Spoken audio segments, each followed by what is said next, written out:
The HyperX Cloud 2 Wireless. Legendary comfort goes wireless. Hey, watch your head.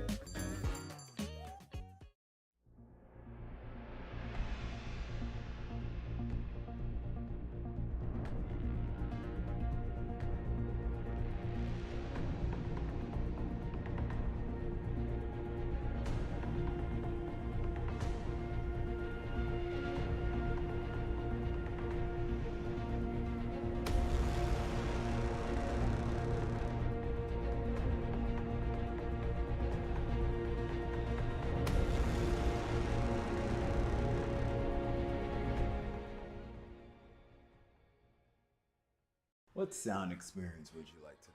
I'll have the fantasy pack. Good choice. And could you make it a Cloud 2 wireless? On his way, sir.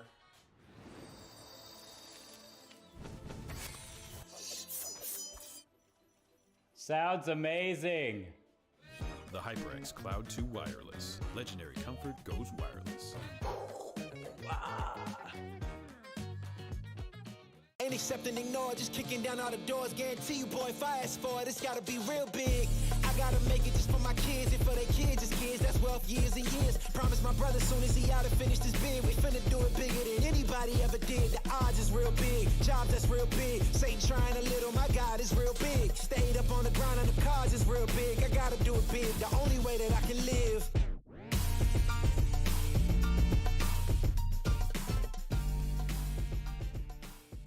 Hey man, I just can't find a comfortable headset. I mean, I've tried everything. Literally everything. Sheesh, my brother. I got you. The HyperX Cloud 2 Wireless. Legendary comfort goes wireless. That is comfortable. Y'all think too small, I got big dreams. You just starting, I'm way ahead at the end scenes. Started reading and dodging all of the quick schemes. Money like your Spotify, boy, I got 10 streams. And I'm still looking for more. My people, they got a soar, I'm putting that on the Lord. Ain't accepting, ignore, just kicking down all the doors. Guarantee you, boy, if I ask for it, it's gotta be real big. I gotta make it just for my kids and for their kids' kids. That's wealth years and years. Promise my brother soon as he out and finish this bid, we finna do it bigger than anybody ever did. The odds is real big, jobs that's real big. Satan trying a little, my God is real big. Stayed up on the grind on the cars is real big. I gotta do it big, the only way that I can live. And I promise I'm trying to. Before you count me out, homie, let me remind you, they was blocking the shine. Now I think it's my time to. Counting them dollar signs like lights, they'll blind you. Let me rewind to back when I was broke and I couldn't acquire 2 cents, and now I got 2 rents. They was sleeping on me, homie, must have got too big. Call my phone, I be like, who this? Damn right, hell yeah, I'm brand new. Smell like can too. I'm fresh forever like canned food. Try and tell me what I can't do. I wanna see the world, my vision on Shamu. That mean I got goals that's real big, foes that's real big. Your offer too little, sorry, my soul is real big. Coming into the ring with blows that's real big. I gotta do it big, that's the only way I can live.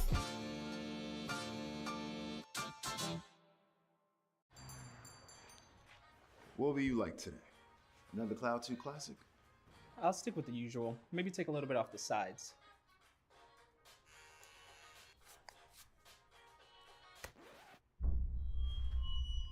Oh, that's fresh. The HyperX Cloud 2 Wireless. Legendary comfort goes wireless. Hey, watch your head.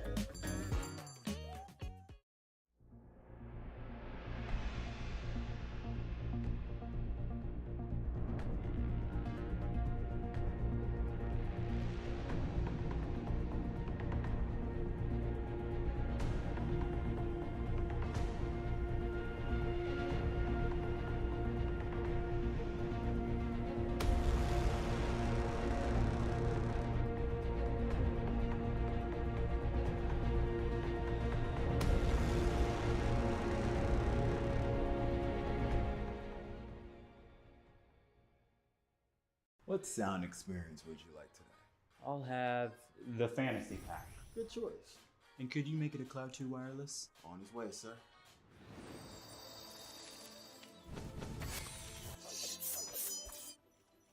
Sounds amazing! The HyperX Cloud 2 Wireless. Legendary comfort goes wireless. Ain't accept and ignore, just kicking down all the doors. Guarantee you, boy, if I ask for it, it's gotta be real big. Oh, I'm so sorry I didn't see you all there. I was just enjoying my nice Lenovo Legion Y25 monitor. It's going to be in my lap this whole time. My name is Ito, and I'm joined by Dan Dryad, and welcome to the ECAC Week 8. Again, brought to you by Lenovo Legion lovely Y25 monitor. Dryad, how you doing? We are in for a very interesting game, and immediately I want to get your thoughts before I go any further. Yeah, absolutely. Yeah, it should be a good match. We have Long Island and Johnson and Well going against each other, and they have pretty much the same score, right? It's a 3-4 that they have right now. One of the teams, of course, will make it even after today with that 4-4. And teams so far looking very close, just like you look so close to your monitor, which is great. Just love them. I haven't had the chance to install it yet. I've just been enjoying its form, its figure, its slick shape. But yeah, no.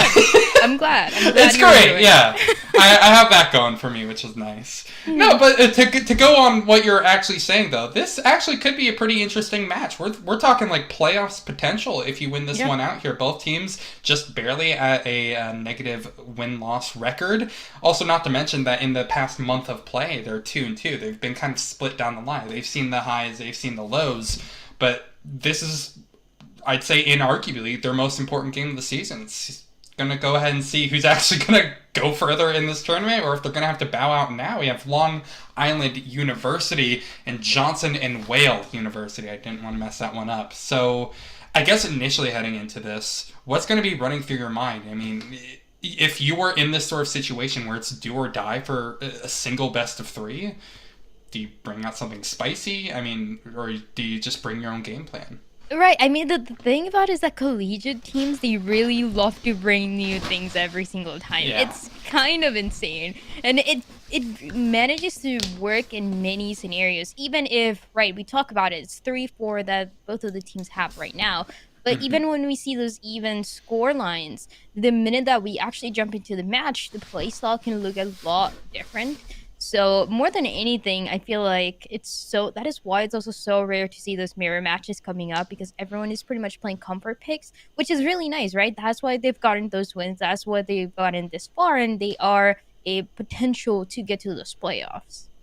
Yeah, no, I think you're totally right on that, where collegiate in particular, like you said, you just have all the random picks coming through, not necessarily in a bad way as well. Yeah, it works out, and I feel if you're going to try to make one last-ditch effort to get to playoffs, you're going to want to go ahead and maybe try something that could throw anybody off guard. I mean, you also have to keep in mind the skill level of your opponents as well, how they've been matching up, what is their strength of schedule. Did they go up against teams that maybe didn't have a chance, of making playoffs, so maybe they got some wins that might be easier, were they up, like, there's lots of factors that can go into how this match will actually play out, but I think one of the big questions is, well, first off, the maps, which we actually have on hand right now, but also how that kind of plays into the new controller meta that we have. Yeah, exactly. You know, with Viper and Asher both being nerfed a little bit, and with these maps in particular being played, are we going to be seeing maybe the Viper going away on Breeze, or what are you expecting? Yeah, I mean, like we get to see, it's going to be a Breeze split and Ascent if we have to jump into the last map. And Breeze in specific, it's been one of the maps that always catches my attention. It feels like everyone has been finding different answers to those controller questions and those initiator questions, right? There's some teams, and I really want to favor those teams that with the initiator, they're relying a lot on those like Sky still, like KO, and that are able to do quite a lot, have a really open area, and can give you that information more than anything. The flashes seems to be crucial in the meta that we're in. And when it comes to the controllers as well, the Viper, I mean, it has to be a must pick, even today for what has to be the map. It's just no one else can really fill it out. Even if you have other controllers that are looking strong, like everyone is talking about Brimstone, no one has that Viper wall. So how do you adapt to that? Yeah, no, and that's the big thing as well, is like, sure, Viper got nerfed, but still, after that, what she brings is arguably more important. Maybe it means you need to be a little bit more strict on where you put down your wall, or well, wall in conjunction with your ore, most importantly, because it doubles down if you have both active at the same time. But I think, like, even larger than that, we also have Astra maybe to worry about as well. Even though she, a lot of people think, got nerfed to oblivion and back. Like, a terrible pick.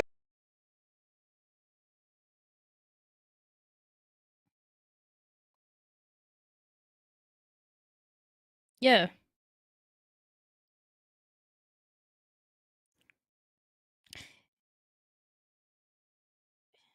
Yeah, for sure. It does seem like that is going to be a possibility coming in when it comes to Astra, especially because you can still play for those comfort picks.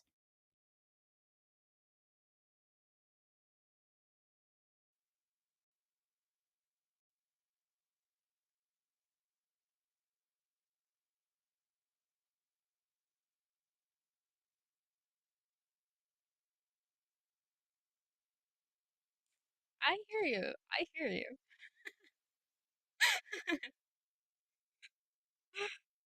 You're great. I agree. Yeah.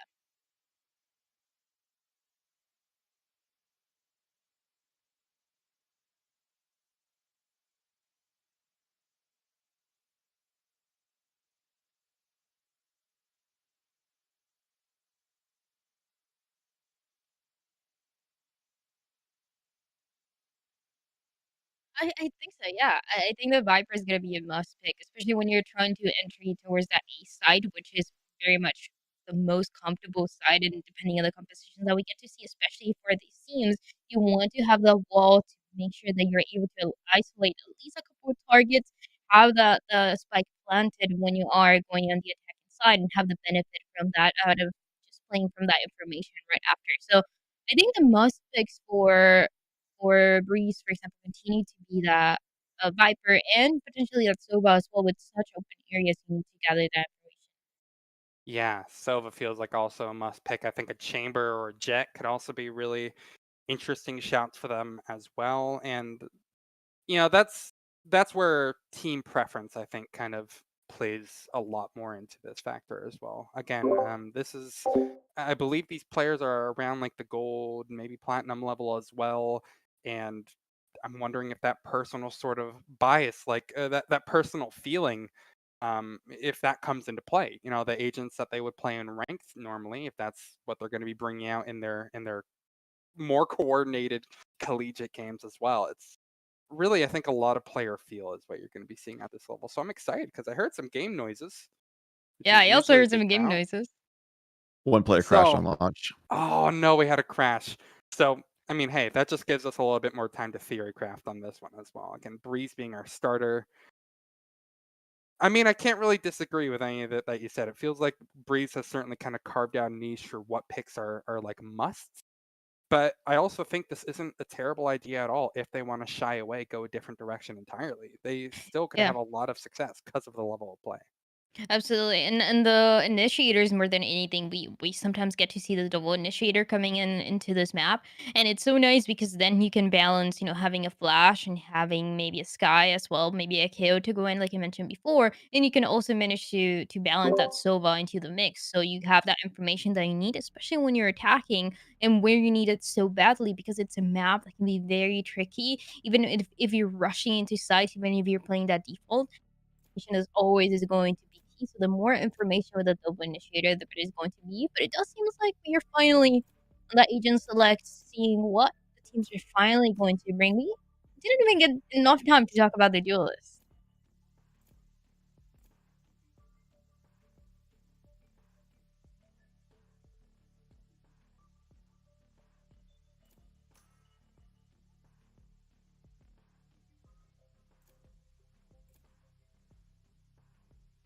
Actions. And look, let's just be honest here. You saw me kissing that thing before. The Legion Y25 monitor delivers wins in the toughest, most critical situation. Its extreme 1 millisecond response time to completely absurd, to be honest. 240 hertz refresh rate. The Legion Y25 doesn't just keep up, but does a lot more. Built for those engaged in vast multiplayer battles at the tournament level, the Legion Y25 offers a 24.5-inch full HD IPS panel with built-in NVIDIA G-Sync compatibility. And of course, the Legion Y25 monitor is available at Lenovo.com and other fine retailers. Dryad, I'm sorry to cut you off. I had a bit of passion in me. Yeah, I'm not going to lie. Of course, we completely skipped over the duelists, especially when they're pretty interesting picks, like we saw right here. Reyna on both sides is... It's Reyna, yeah. It's going to be Reyna. And also, look at that synergy. Look at that synergy that we have going on. I mean it really doesn't get any better. They kind of lied, though. I mean, you saw like a Yoru portrait, and I would have been really happy to see Yoru. I feel like, especially with his changes, I don't know, he could have fit on this map, right? No? You're still not a fan? No. I'm sorry, no. That's just a hard no for Yoru. Well, it's okay. No one's perfect, all right? I much rather enjoy the Reyna and that Jet. Sure, is not the most standard thing, but this is what we were talking about exactly. Just those comfort picks coming up to the being brought up to the table, and how much value they can get out of someone like Reyna. If you're having a good day, if you're having a good performance, you can really be unstoppable. And it's also giving a little bit more support to the Jet, even when she's dashing in, using that Leer, getting that extra support. So I really like this double duelist coming in for the attacking side. I just want to see how fast it's actually going to play out. Yeah. Well, I mean, right now, it seems that they're just going to be moving incredibly quick up towards mid. Solsta immediately going to go ahead and really kind of blistering pace for a pistol. I don't even get the chance to set the scene here quite exactly, but it seems that Johnson and Wales, their move is going to be moving as fast as possible, catch Long Island off guard, and just hope that there isn't a stack that they're playing into. And it's pretty rough for them, to be entirely honest. They haven't run into a stack, but their post-time positions have been all over the place. And when they're all over the place, that is going to allow players like Totoro to farm a 1v2 clutch to win us out, but it feels like a really strange way to get it settled into this game. It was also an immediate reaction that we get to see from the defense, which, you know, in the pistol round has gotta be a necessity, but the decision making, even towards the end, as we get to see the Viper winning that 1v1, is just immediately crossing that wall and getting that advantage of catching the last player off guard. And it's a really nice strategy that can work coming in, especially for the attacking side, in a really, really fast post-plan that they were able to bring to the table, but now a little bit more towards the other side and already showing some variety. Yeah, and I like this as well. I feel, especially on an anti-eco like this, playing as fast as you can is, I mean, already it seems what's going to be in your playbook for a majority of this. I feel speed, use it to your advantage as much as possible, because, I mean, from what we've seen so far, this is just kind of an, I don't know, a bit uncoordinated of an anti-eco. There's no exactly concerted effort from Long Island just yet, which is no harm, no foul. I mean, you can't exactly put all your eggs in this basket to hope to win this round, but they don't seem to have a plan whatsoever, and Johnson and Wales are easily going to be able to capitalize upon that. Really, my question is, are they going to be keeping it for this third round? Yeah, that is a real question that we get to see every single third round, right? The first one and second pretty much going standard, going for that same team, getting the advantage that you can get with those Spectres more than anything, that single Marshall as well. But now that those rifles are going to be bought, it's Long Island's chance to put a little bit more pressure and find something else for these post plans, because it really seems like the rotations are happening instantly. And already with the variety that Johnson and Wales is showing, they can play into a fake, they can bring something new. It seems like it's going to be once again that info towards V, and also that immediate of trying to go in. Yeah, wall placed down as well. The fact that they don't have any A control is a little bit worrying. Doesn't seem that it's going to harm them whatsoever. No flanks seem to be on the menu for the defensive end. They have to be careful to win their fights here, the attacking side of Johnson and Wales. It's only gone a little bit wrong so far, a little bit awry. They trade 1 for 1, actually do it again as well, back into a 3v3. Still, smokes on either side are up. This is exactly what I was going to say, a perfect time for rotation. I think Johnson and Wales have given that audible as well. They're going to try to run as fast as they can over towards A. Long Island doesn't seem to be any the wiser. They're going to be really late on this call. They're going to be, and it's going to be a post plan once again. coming They're in gonna for have the side of Viper's Long Pit. Island. Already taking quite a lot of damage. Now they know for sure, after hearing that trademark, Spike is going to be planted in the meantime. And yeah, there it is finally the reaction that we've been waiting for on the side of Long Island. To try to play together, but they have to face a Viper's Pit to come in and get the kills. It's smart little bits of coordination like that from Johnson and Wales that's going to do them good. I'll touch on it a little bit more later, but I think it's important to mention that this is a bonus round that is just right on the verge of going the way in Johnson and Wales. Don't call it done just yet, though. D1 Athlete has something to say about it. They're stuck in a 1v2. Gonna need an ace to finish this one out. Solstice says no. And it's a bonus round, again, won by Johnson and Wales, which is really amazing news for them. And just before I toss it to you, I just want to say real quick, nice little coordination, though, from Johnson and Wales. What they did is allowed Totoro to farm that orb, then gave the spike over to him, so he could plant it and then immediately use the Viper's Pit otherwise. Immediately after. Otherwise, he wouldn't have had it in time. Yeah, and it was also knowing that they had quite a lot of time, and they were already forcing a full rotation coming in for the defense, really allowing that play to happen towards that A side. So really goes pretty much according to plan on the attacking side. They're able to steal 2 of the rifles for the enemy, and the defense now into another eco round. Not too much to buy, just information that is trying to get gathered, but already seems like Soba all alone getting taken down, and it's just more of that momentum, more of that advantage that the attacking side really want to take. Yeah, Long Island are trying their hardest to maybe cause a little bit of a spoiler for this round, but they don't have the equipment nor the space, time, anything to make it happen. A bit of an ego push by a couple of the members on Johnson and Wales, but it's not going to do too badly for them. And yeah, like you mentioned, Dryad, just more of the same thing. Go ahead and capitalize on that momentum. Do you think this is a round, though, that they slow things down, or is it going to be more of the same? Well, here's the thing, right? On the side of Johnson and Wales, on the attacking side, they've been conditioning the defense to be hyper aware towards the beginning and those rounds, and to deny those the spike to be planted. So we saw it on the first 2 rounds. They were rotating from A to B.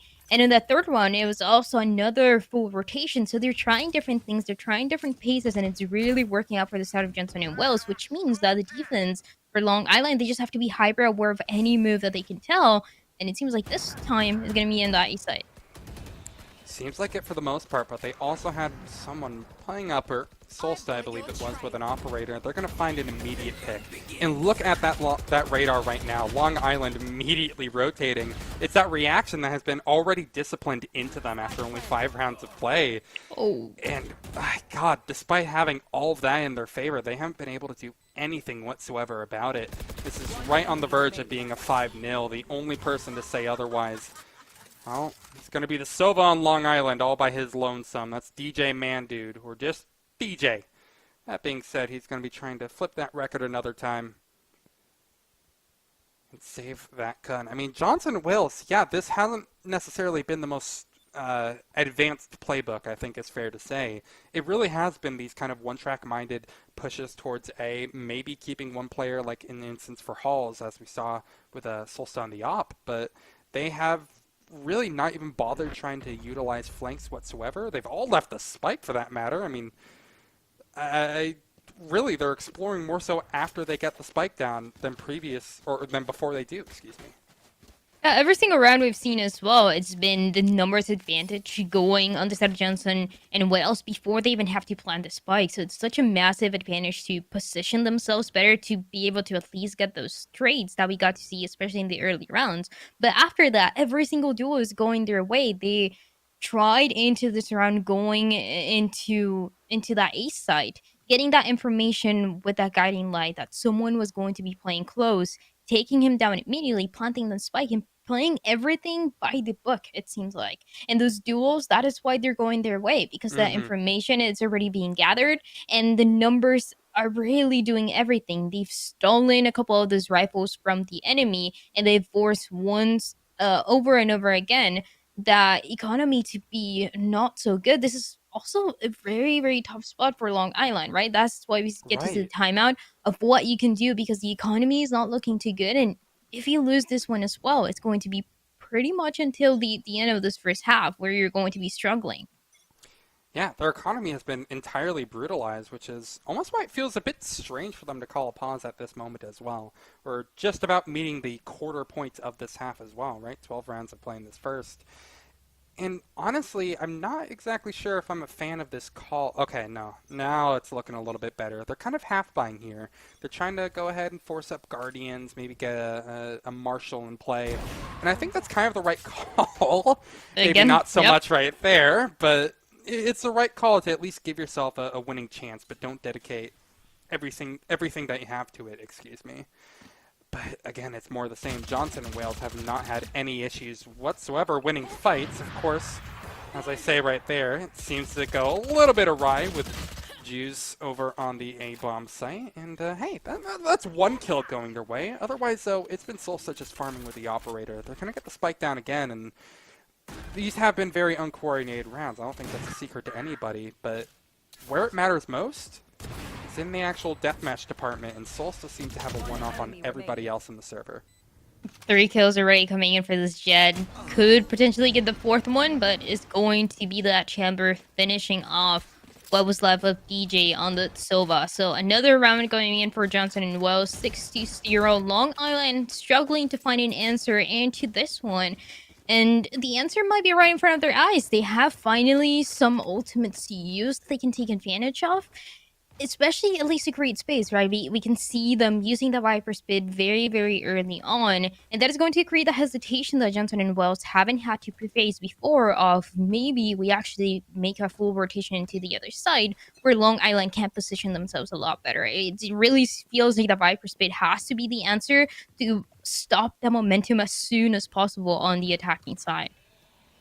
And what's even more brutal as well is that it looks like Long Island has a disconnected player, yet the round is still playing out. They didn't exactly call a tech pause behind it. And that's going to be incredibly brutal because they didn't even have a chance to set up anything whatsoever. It's also the Viper, no. It's also the Viper, right? That's just actual salt in the wound at this point. That being said, they've made the most of it. I think what they actually did was a little bit of nice sportsmanship. They actually offered up one of their lives, maybe? I don't know. Because that was a very quick kill and something that we haven't seen a lot from Long Island. Honestly, Dryad, I think now is probably a good chance to kind of pick your brain about this.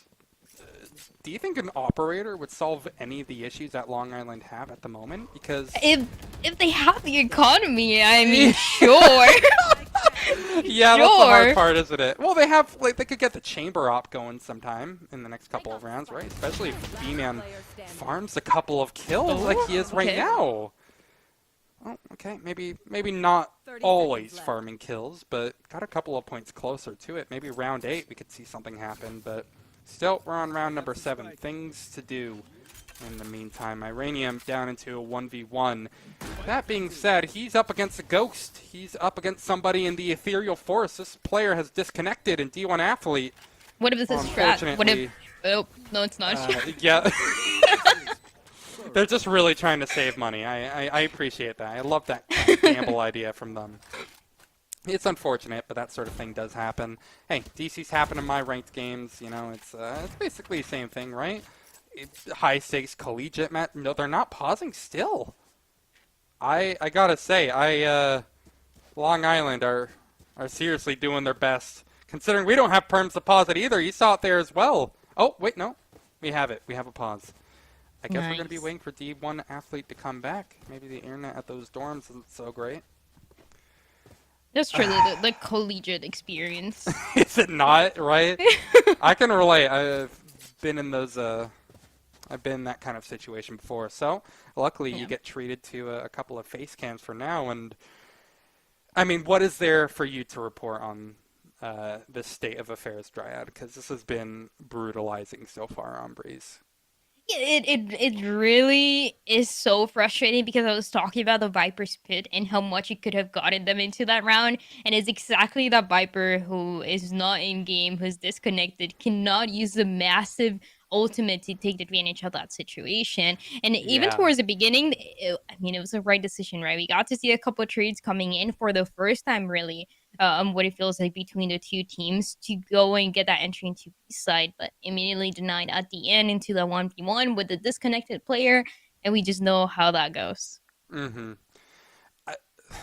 And again, it just kind of makes you think, like, what can be done. Obviously, we're not going to be restarting this game until they have a full 5, but is it something where you think they need to swap positions on the mini-map as well? Or is it a matter of actually being able to take some firm control on, say, those early rounds where they've been struggling the most? Like, is there a one-sentence solution to maybe not all their problems, but at least some of them?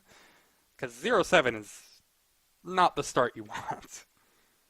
It's a weird spot that we see from the defense because they have the right positionings towards the beginning into the A and B side, even a little bit that we got to see towards mid.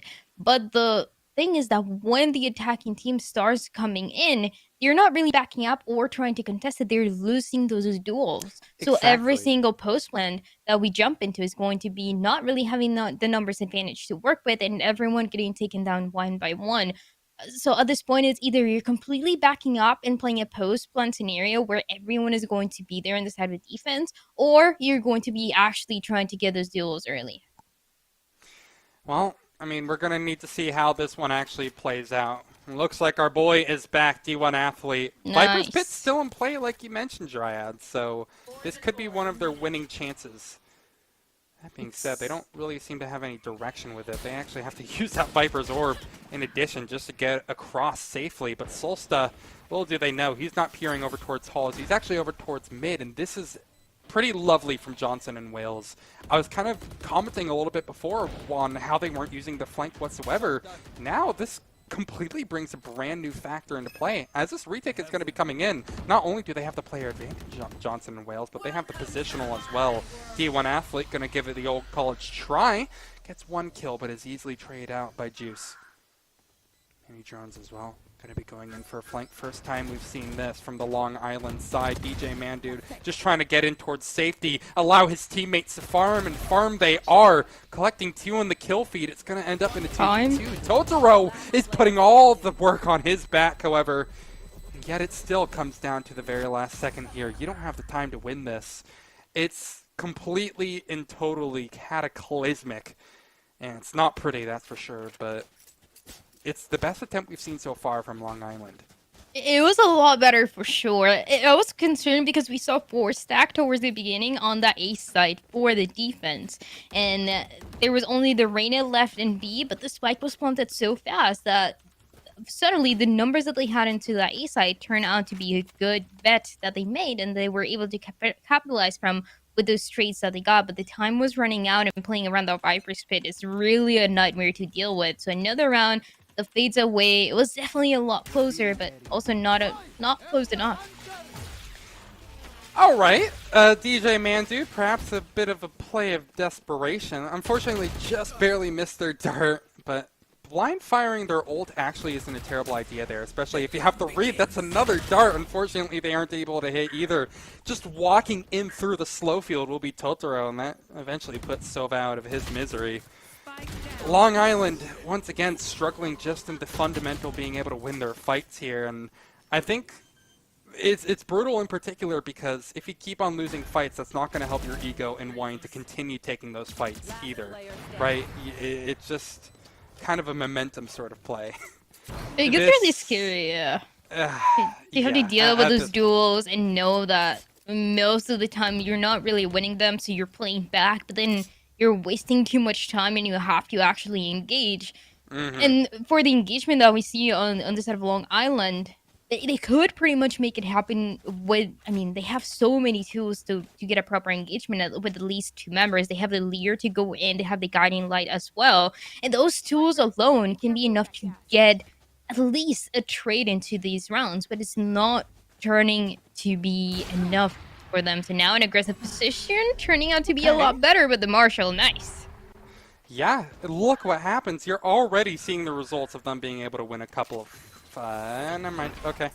Well, it was short-lived, but they had it in a 3v5 for a very short amount of time before the trades inevitably came through. But it's honestly really nice to see Long Island at least trying to explore, do some new things for the first time seemingly this entire game. DJ Mandude caught out on flank entirely by the Seekers. But you know what? They're starting to explore the flank. That's something that we haven't been able to say before. They're starting to get a little bit more creative on the minimap at this point. And look, maybe it's a little too late, excuse me, for this first map or this first half even. But if they keep on trying this new, more creative style of play, certainly they can find themselves in a winning scenario in at least one of these rounds. One athlete, he's not going to be in one of those winning scenarios. But, you know, the show, what am I trying to say here? The foundation is there. Maybe is that what I'm looking for, Dryad? Maybe. I'm trying to think of sure. something, man. This is 0-10. I mean, I'm struggling. It's definitely going. It's definitely a game of Valorant here on the side of Johnson and Wales that they can capitalize from so easily. And you think about the momentum too. It's can turn out to be something so well, not only for the second half, but for the second map as well. We know it just kind of goes back and forth between the picks, but every single dude that they've been trying to contest have been able to get so early. The only ones that we see going in on the side of Long Island have really been the ones that are just due to that positioning. But once again, Spy going to be planted, no numbers to work with, and one by one, everyone is going to get taken down. It's just Johnson and Wells really getting those headshots, really having that information of where the enemy can be coming from and how they're going to contest it. Yeah, I mean, I think maybe we've been talking a little bit too much on Long Island right now, but full props to Johnson and Wales for making this as one-sided as it's been so far. I mean, they have been hitting the shots that matter, and they've been taking full advantage of all the issues with Long Island so far, and you know, that's kind of what we've spent this entire first half talking about, like what can change. Yeah. And yeah, they haven't had the ego to bring out operators, but even the couple of times where we saw them with like marshals, they've been able to get some first kills. You know, take advantage of those incredibly long-range fights that you have the potential to take here on Breeze. And I think they would be in a lot better of situations. Small solo plays, pushing up mid together. I think they have options, but Long Island has been a bit scared to commit to them simply because Johnson and Wales, have been incredibly quick moving. And, you know, they have no reason to stop that if they haven't been stopped whatsoever. Yeah, absolutely. No, not connecting that first shot so far, but Viper spit out here early on, and this is really the last chance to use those ultimates, so last opportunity here. A post plan once again, numbers to work with for Long Island. And the Seekers as well going out. That's going to give them a little bit more space to work with inside of this Viper's pit. They know one player's rounding the corner.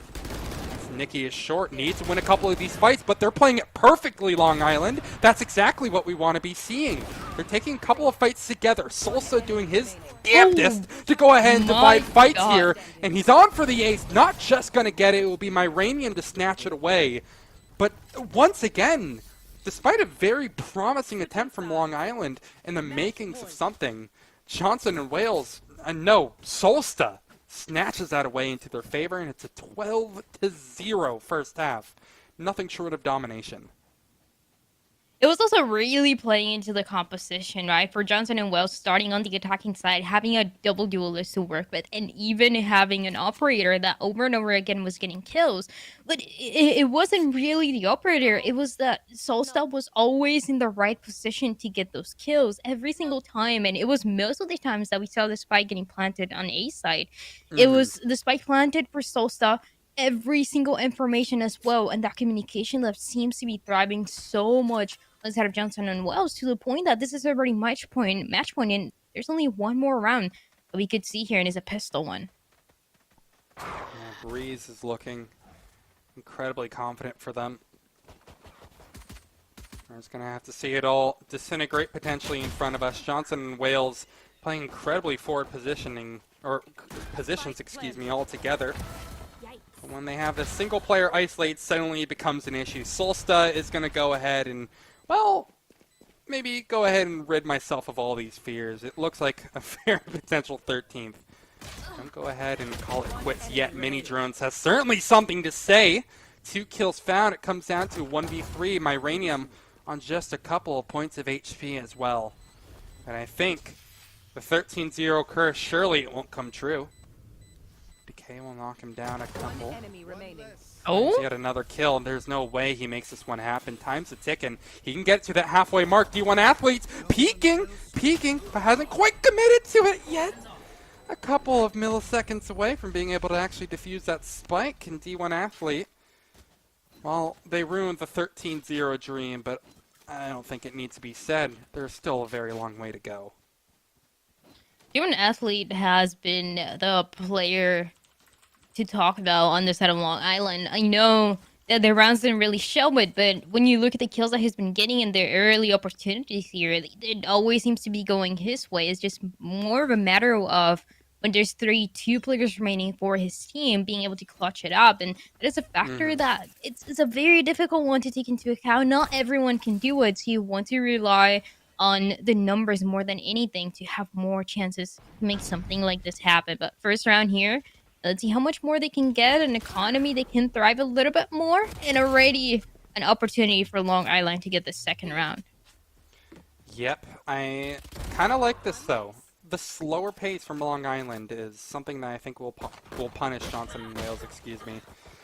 Maybe only to a certain extent. They're kind of everywhere on the map, aren't they, Johnson and Wales? They're getting a couple of kills with the classics. I can appreciate maybe their daring maneuvers here. But the kills that actually matter are coming the way of Nova Corium on Long Island. Up for actually an ace, if they can only find this last player.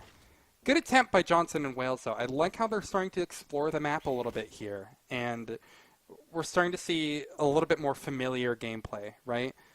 It's taking a bit slower. It's not everything being rushed. Long Island, they're getting their well-deserved kills. 30 seconds remaining, and they're going to have to run here. Can you imagine if this works out for Nikki is short? No way! No way! He gets it in the 13-1 for Johnson and Wales behind it. That's how it works. That is so nice. A sliver of HP, a Spectre, that you snatched off of somebody's body previously. Yeah, wow.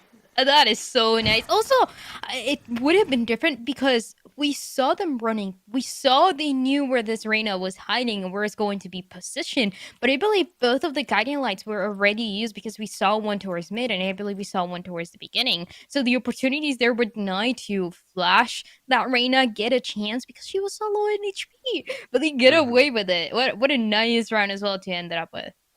Yeah, I think that's just like, if we had to gather and capture the essence of Johnson and Wales maybe for that entire first map, I think that would be it, right? Just in kind of the strangest opportunities are being fed some of these rounds. Obviously, you know, there's the unfortunate incident like round 8 or something where they had a disconnect, but all in all, Johnson and Wales undeniably are looking like the better team right now. There's still potentially 2 more maps coming up. We at least have Split to look forward to. We're going to be taking a pretty quick break as we prep for that second map, but we'll see you on the other side. And I can go ahead and finally kiss that Lenovo monitor. I gotta make it just for my kids and for their kids' kids. That's wealth years and years. Promise my brother soon as he out and finish this bid, we finna do it bigger than anybody ever did. The odds is real big, job that's real big. Satan trying a little, my God is real big. Stayed up on the ground and the cars is real big. I gotta do it big, the only way that I can live.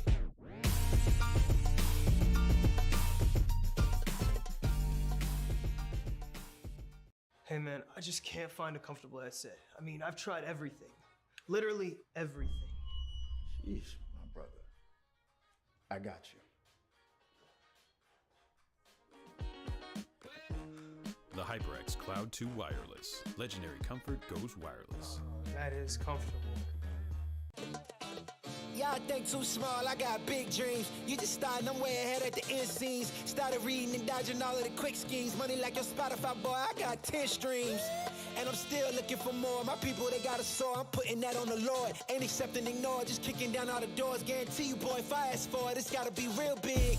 I gotta make it just for my kids and for their kids' kids. That's wealth years and years. Promise my brother soon as he out and finish this bid, we finna do it bigger than anybody ever did. The odds is real big, job that's real big. Satan trying a little, my God is real big. Stayed up on the ground and the cars is real big. I gotta do it big, the only way that I can live. And I promise I'm trying to. Before you count me out, homie, let me remind you. They was blocking the shine, now I think it's my time to. Counting them dollar signs like lights, they'll blind you. Let me rewind to back when I was broke and I couldn't acquire 2 cents. And now I got 2 rents. They was sleeping on me, homie, must have got too big. Call my phone, I be like, who this? Damn right, hell yeah, I'm brand new. Smell like can too.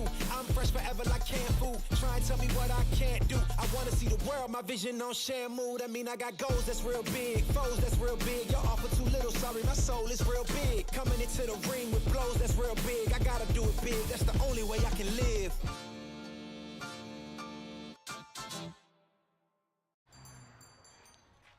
What will you like today? Another Cloud 2 classic? I'll stick with the usual. Maybe take a little bit off the sides.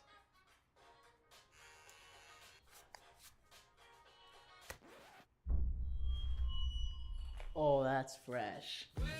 The HyperX Cloud 2 Wireless. Legendary comfort goes wireless. Hey, watch your head.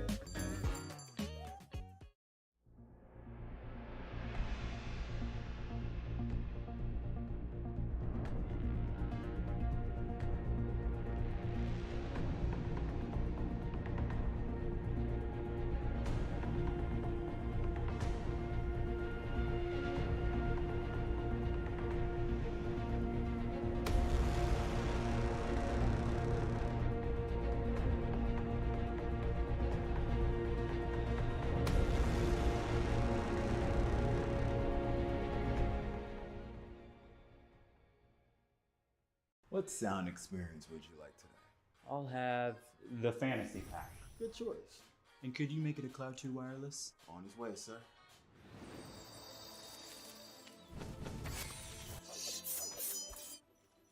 Sounds amazing.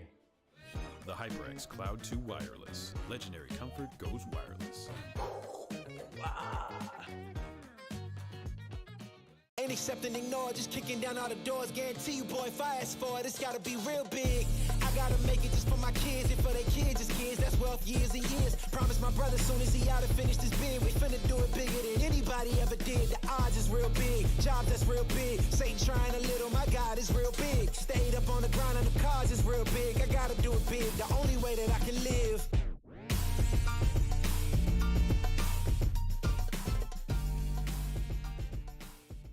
Hey man, I just can't find a comfortable headset. I mean, I've tried everything.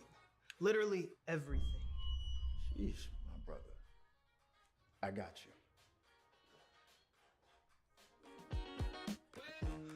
The HyperX Cloud 2 Wireless. Legendary comfort goes wireless. That is comfortable. Y'all think too small, I got big dreams. You just starting, I'm way ahead at the end scenes. Started reading and dodging all of the quick schemes. Money like your Spotify, boy, I got 10 streams. And I'm still looking for more. My people, they got a soar, I'm putting that on the Lord. Ain't accepting, ignore, just kicking down all the doors. Guarantee you, boy, if I ask for it, it's gotta be real big. I gotta make it just for my kids and for their kids, as kids. That's wealth years and years. Promise my brother soon as he out and finish this bid, we finna do it bigger than anybody ever did. The odds is real big, jobs that's real big. Satan trying a little, my God is real big. Stayed up on the grind on the cars is real big. I gotta do it big, the only way that I can live. And I promise I'm trying to. Before you count me out, homie, let me remind you. They was blocking the shine, now I think it's my time to. Counting them dollar signs like lights, they'll blind you. Let me rewind to back when I was broke and I couldn't acquire 2 cents. And now I got 2 wrists. They was sleeping on me, homie, must have got too big. Call my phone, I be like, who this? Damn right, hell yeah, I'm brand new. Smell like can too. I'm fresh forever like canned food. Try and tell me what I can't do. I wanna see the world, my vision on shamu. That mean I got goals that's real big, foes that's Let's not mince words here, Dryad. It was a little bit of a one-sided first map, but on the plus side, this is a best of 3. It's not all over and done for Long Island University just yet. Welcome back to the ECAC Week 8. My name is Ito, and of course, again, I am joined by Dryad. So, how about that breeze? I mean, I feel like we already had to say. We did, didn't we? We already mentioned everything that we had to say about that one. But on the positive side here, Split, which is their second map, plays a lot different to bring. Yeah, no, basically all ways, right? You had one player in particular on the side of JWC who was farming with an operator, and look, the operator is still all fine and good on Split. It has its place, but I wouldn't say it's nearly as oppressive as it is potentially on a map like Breeze, just because of the sort of sightlines that you're working with. So, I mean, first off, you might not even see them on Jet. You maybe would see them on a Raze, which would be, in my opinion, like a really good pick. But what else are you looking forward to? What else would Split bring us, Triad? I feel like if we already saw it in Breeze, I still think it's a possibility to see that double duelist being played from the side of Johnson and Wells because it worked. So Yeah. it just makes sense, and it might look a little bit different. It can be a Jet with Raze, it can be even a little bit of the same. But like you mentioned, the Raze is one of those duelists that we look towards to see every single time we see a Breeze, or every time we see a Split, and it just makes sense, right? That's such a close angles that you have to take care of, and Raze really plays perfectly into them. It also allows you to have the fast push into sight in a way that also Jet is able to do, but we didn't even get to see too much of that, right? Because it Yeah. was Jensen and Will getting the sight pretty much for free only with the Viper wall. Exactly. They didn't even need to necessarily use a lot of their util to get to places quickly. Like, I mean, that would be an upgrade for sure, right? Being able to double satchel into places other than just straight up walking. But there was a good amount of times where, for Johnson and Wales, literally what they would do is if there was a trademark or something, sure, they would just Chad walk through the choke. Like they would go through the slow and win a fight. There was a couple of instances where that happened exactly on like the B fight or on the B site. Yeah. So yeah, again, like obviously movement would be a nice advantage for them to have, but it doesn't even seem like it's relatively necessary because they could walk through these chokes and still be rewarded with round wins. And I think that's not necessarily something that can be fixed just with a new map. So it's those comfort picks. Yeah, it's comfort picks shining really bright on the side of Jensen and Wells, and on the side of Long Island, still trying to figure out what is really working out. Because at this point, even if they aware and they are going to play those comfort picks, is the play style here that seems to be the question.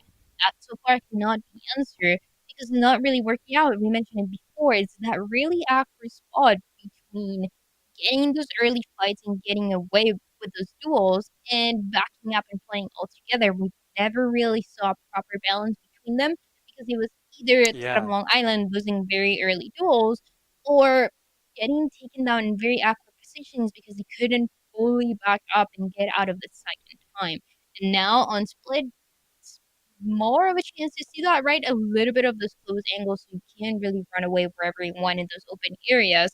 It's going to be more of a decision making on what the process is going to look like on the B side, especially. Yeah, no, I hard agree on that. I think like Split is going to be overall pretty positive change for them. Not only because of what you're mentioning, just like kind of the more closed off angles means that you're going to be exploring those angles just kind of naturally, but also on Breeze we saw a lot of these again just kind of like one track minded pushes towards A where a lot of mid wasn't necessarily utilized. But I feel on Split the map has also just been kind of around for a little bit longer. Not that Breeze is like necessarily crazily new or anything, but you know, it's still new, exactly. Still kind of new. Yeah, not the newest, I guess. That lovely honor goes to Fracture, I suppose. But like, I feel it's just going to be baked in a lot more to their mind. Like, hey, maybe instead of just running through B main, screw it, let's send a player mid. And there's probably going to be someone mid as well, rather than on Breeze, where, you know, a lot of the time Long Island University would just kind of place players randomly at one site and just kind of hope for the push to come in their way, and it never worked out, right? And even if it did, they won those fights anyway. I don't know. It could be a good setting for them. The only round that we really saw going on the side of Long Island was that second pistol. The pistol, yeah. And it's a good thing, right? Because we see them winning the pistol. We know that they have the potential. The pistol can sometimes be a little messy, but it ended up going their way. And it's a good start of momentum for them that they really needed in this map, right? It's a map split that can give you a lot to work on with those specters, those close range duels that we've been talking about. And it all starts with getting the numbers with the ghosts, with the classics that you have at hand. Yeah, and also, you know, I think it's worth mentioning the judge as well. Like, maybe it's a bit silly to bring up, but Nova Corium, I believe, on Long Island, brought out the judge a couple of times while holding A main. And it makes a lot more sense, I think, on a map like Split, where you actually have a lot of cheeky angles that I think you can utilize it in. So, I don't know. It might not fare better for Long Island, but I want to be the optimist, and I want to say that they can at least bring a more competitive game. That being said, I think regardless, Johnson and Wales have just kind of come across as the better team entirely. So the onus will be on Long Island, to impress us. And well, comp-wise, Johnson and Wales, they're kind of impressing me a little bit. Bringing out the Astra is an interesting one for me. I don't necessarily hate it. It's just I don't really see a lot of the combo potential that Astra can bring on a map like Ascent. Especially when you compare it to what the set of Long Island has locked, and especially because they're going to be on the defense, it can be a little bit confusing to work with. But yeah, those last selections are going to come through, and it seems like a very, I want to say, a sort of hybrid composition that we're looking at. You have a lot of different plays that you can bring to the table instead of Johnson and Wales, but we already know the way that these players are able to perform, for example. So it's more than anything the aggression and the playstyle towards the beginning. On the map of Breeze, we saw the hesitation, right? We saw a lot of variety. We saw them conditioning the enemy for different styles and different types of plays that they were going to bring.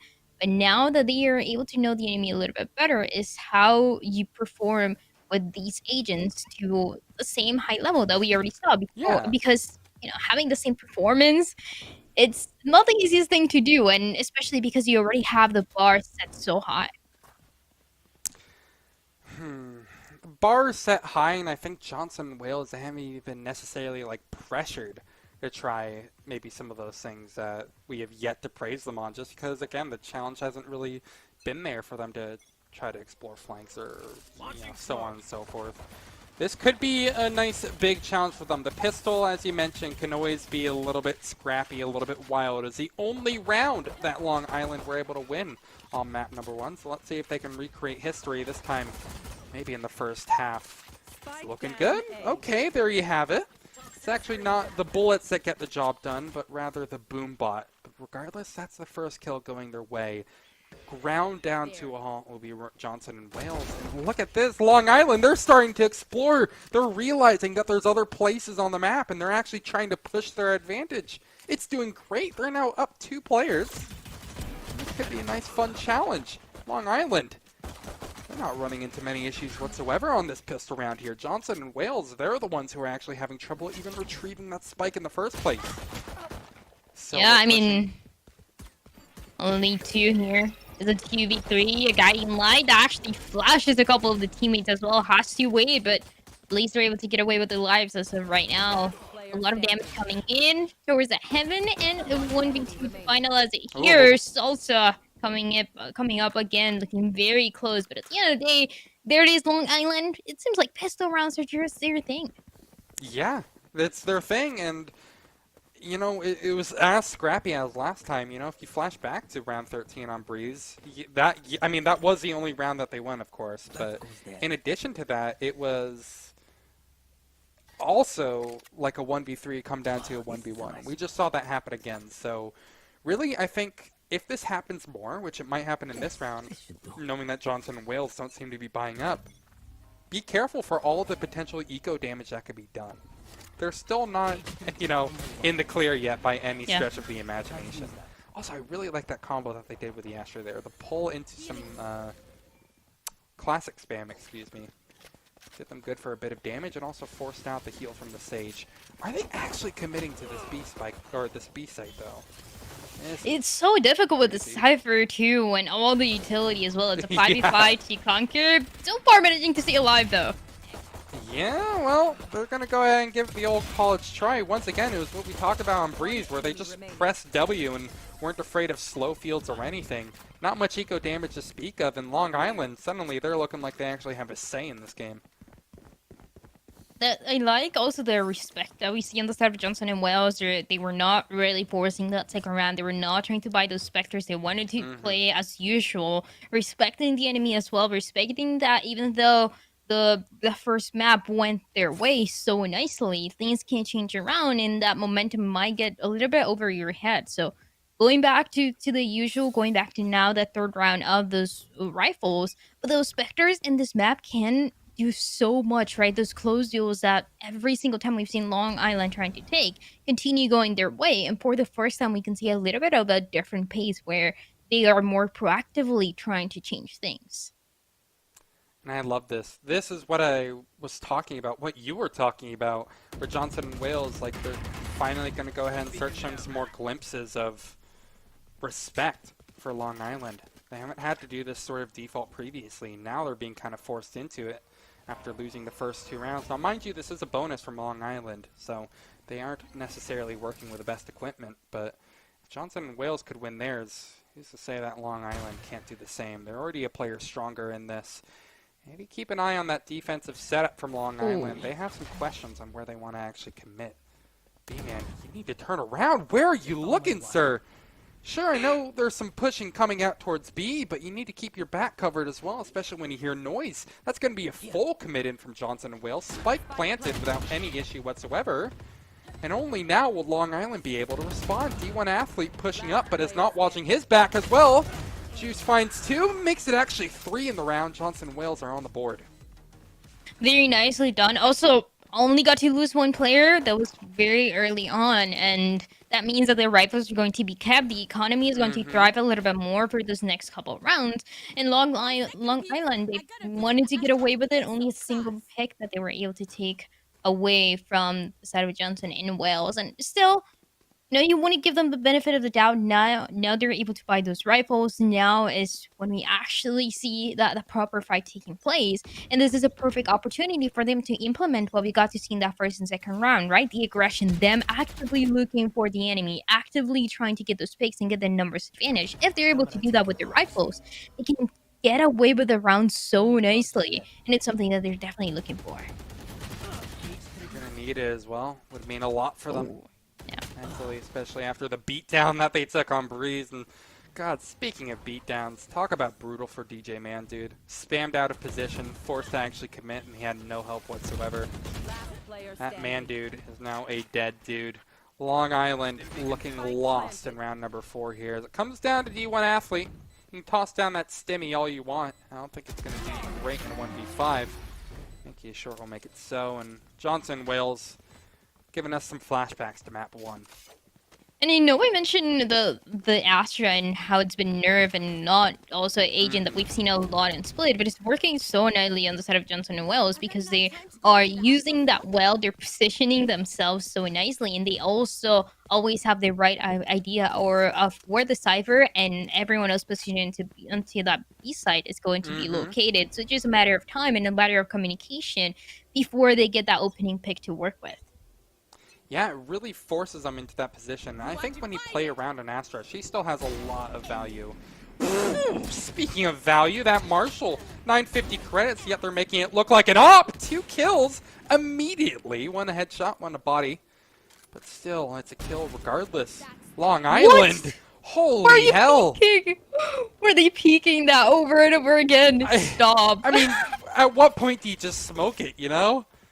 Maybe they didn't have a smoke available, but the wall was used in a bit of a silly position. The Asher wall. Novacorium. Yeah, go ahead and take your upgrade. I don't know. I think that Marshall might be your lucky charm. Johnson Wales stunned. I mean, what can you say about a play like that? It doesn't happen all the time, but certainly it'll do you good for a round. Good lessons for Johnson and Wales to learn off of that, though. Maybe don't peek the same person that many times.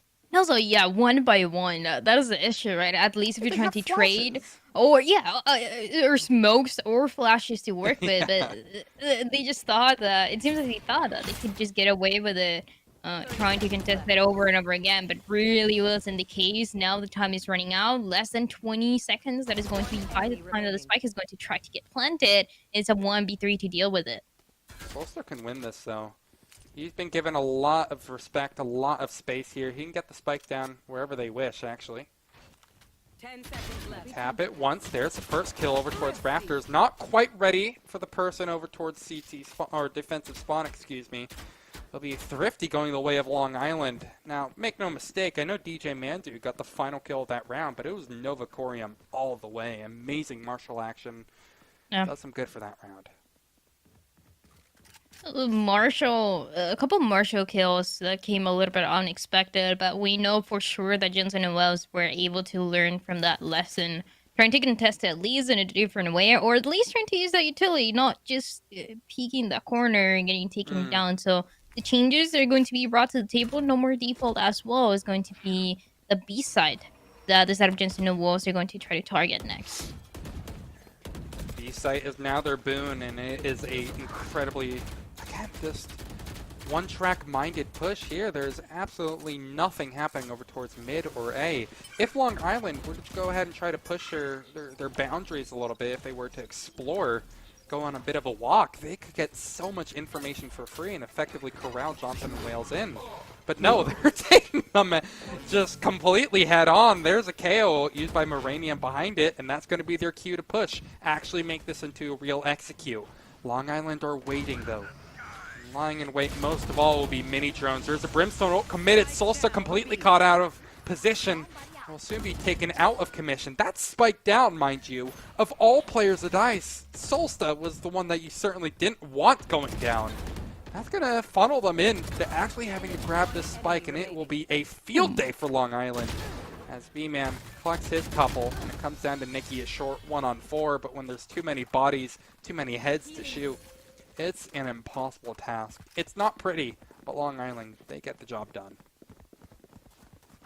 The map is already looking so much better, and we got to see a little bit of variety coming in for this side of Long Island. Like you said, Jensen and Wales, more than anything, it's just the decision making into those sites is what is causing them to get taken down, right? We saw initially them into the kills that were laying down right in front of that sky, and then for this round, it was just a potential rush that they were trying to implement, but they had to be slowed down. They had absolutely no map control to work with, and by the point that they want to get anything else, they can't even rotate. They're completely surrounded, and it is going to be Long Island just taking advantage of that situation. So Jensen and Wales, not the worst, not the best situation to be in. You're going to try to match it for this one, at least make it those 3 rounds that you're looking for, and with some util, with some ultimates, the opportunity is there.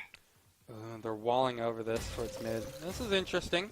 I think B-Man might actually push. Let's see. Getting a little bit of information. That'll cost them their life. Smart play by Johnson and Wales. This is the sort of creativity I feel like they need if they want to prosper on this map. They've run into significantly more resilience than they did on Breeze. So this is a nice sort of changing of pace, changing of the seasons. Mind you, there's a lurker over towards mid as well, behind that wall too. Solsta, or excuse me, Nikki has yet to really make his mark on the round! And apparently when he does, he just might walk into his demise. 2 HP, you gotta bail out of there, but that's some information. You know that a player's mid, you can at least expect one coming from heaven. So there's the Astro util behind it. Long Island needs to start moving soon. That time's ticking, and they're going to be ready to define that spike at any cost, any means necessary. They're going to put their bodies on the line for it. Johnson and Wales, they're being treated to a nice round victory here, and all it took was a tiny bit of creativity. That boost over mid was kind of the key to it all. Okay, they all die. Really?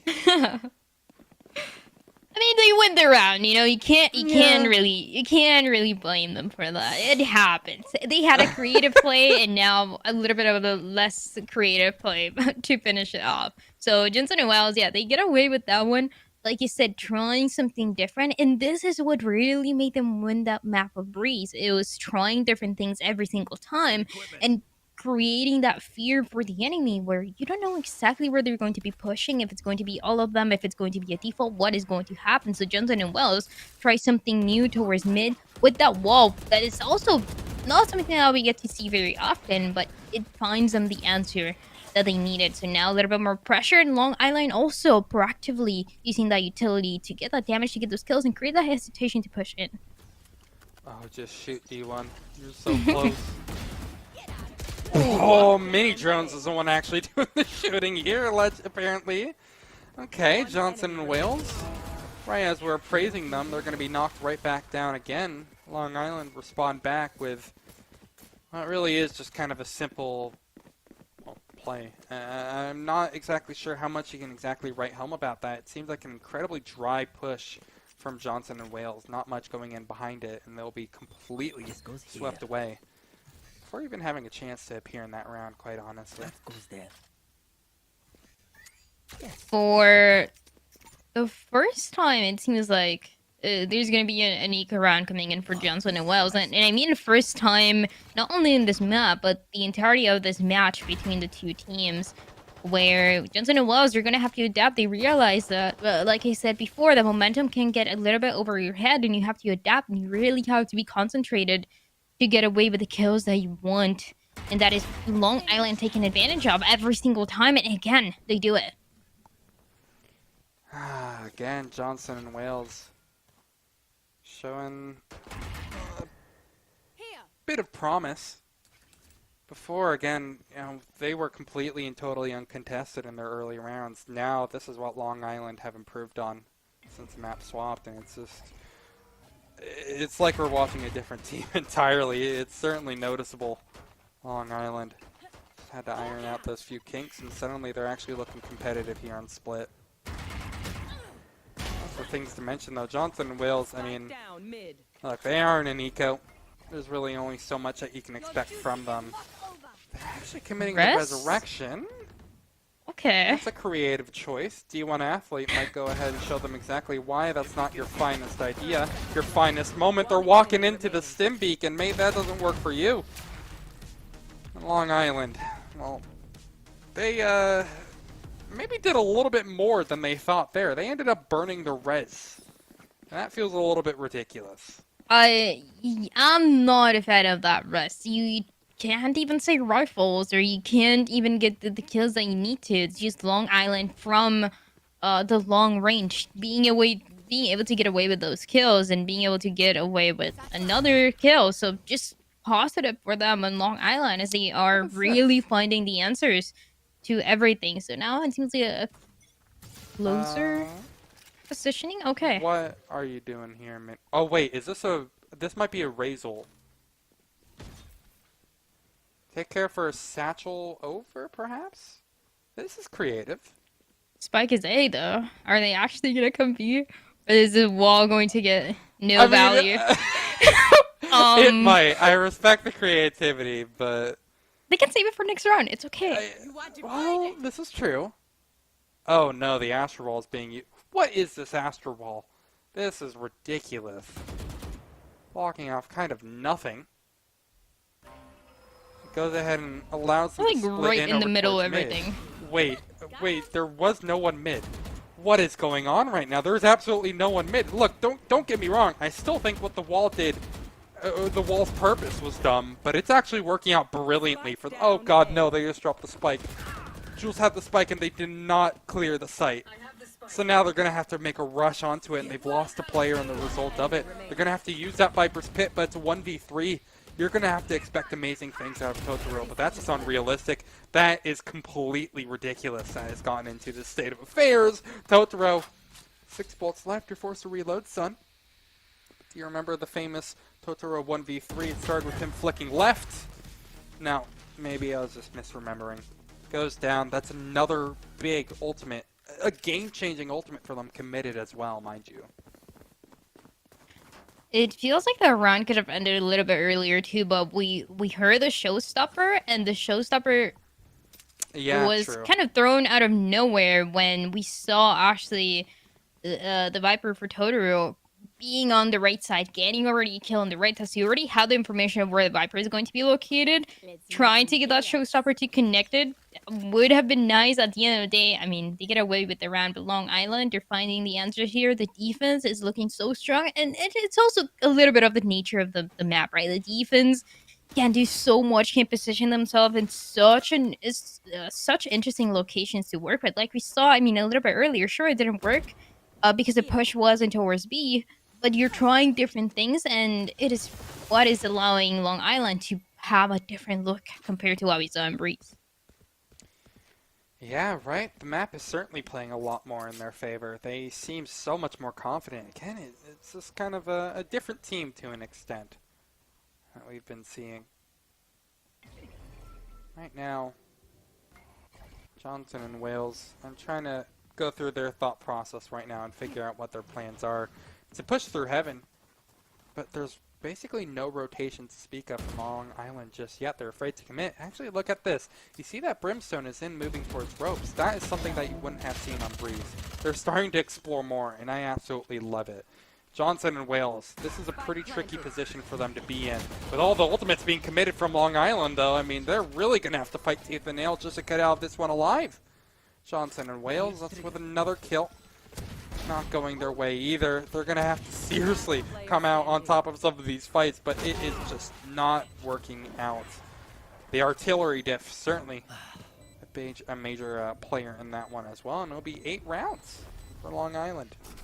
8 rounds in a post-plan scenario that's working so nicely for them, especially into the B-side that towards the beginning looked very scary because we had all the Cypher util and the Cypher hiding all the way on backside. So it was not something that Johnson and Wells wanted to contest. We saw them going towards A, towards mid for a couple rounds to change the narrative around.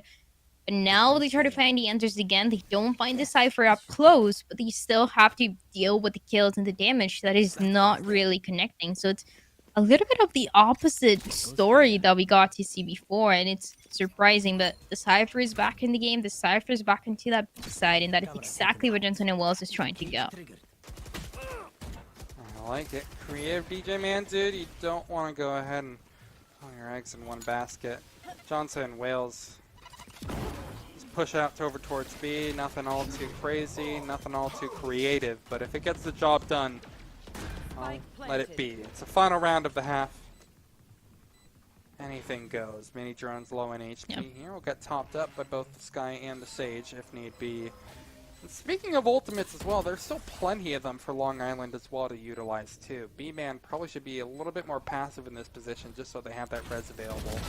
It's a 5v5 still. Finally, that chain will be broken. B-Man finds it first.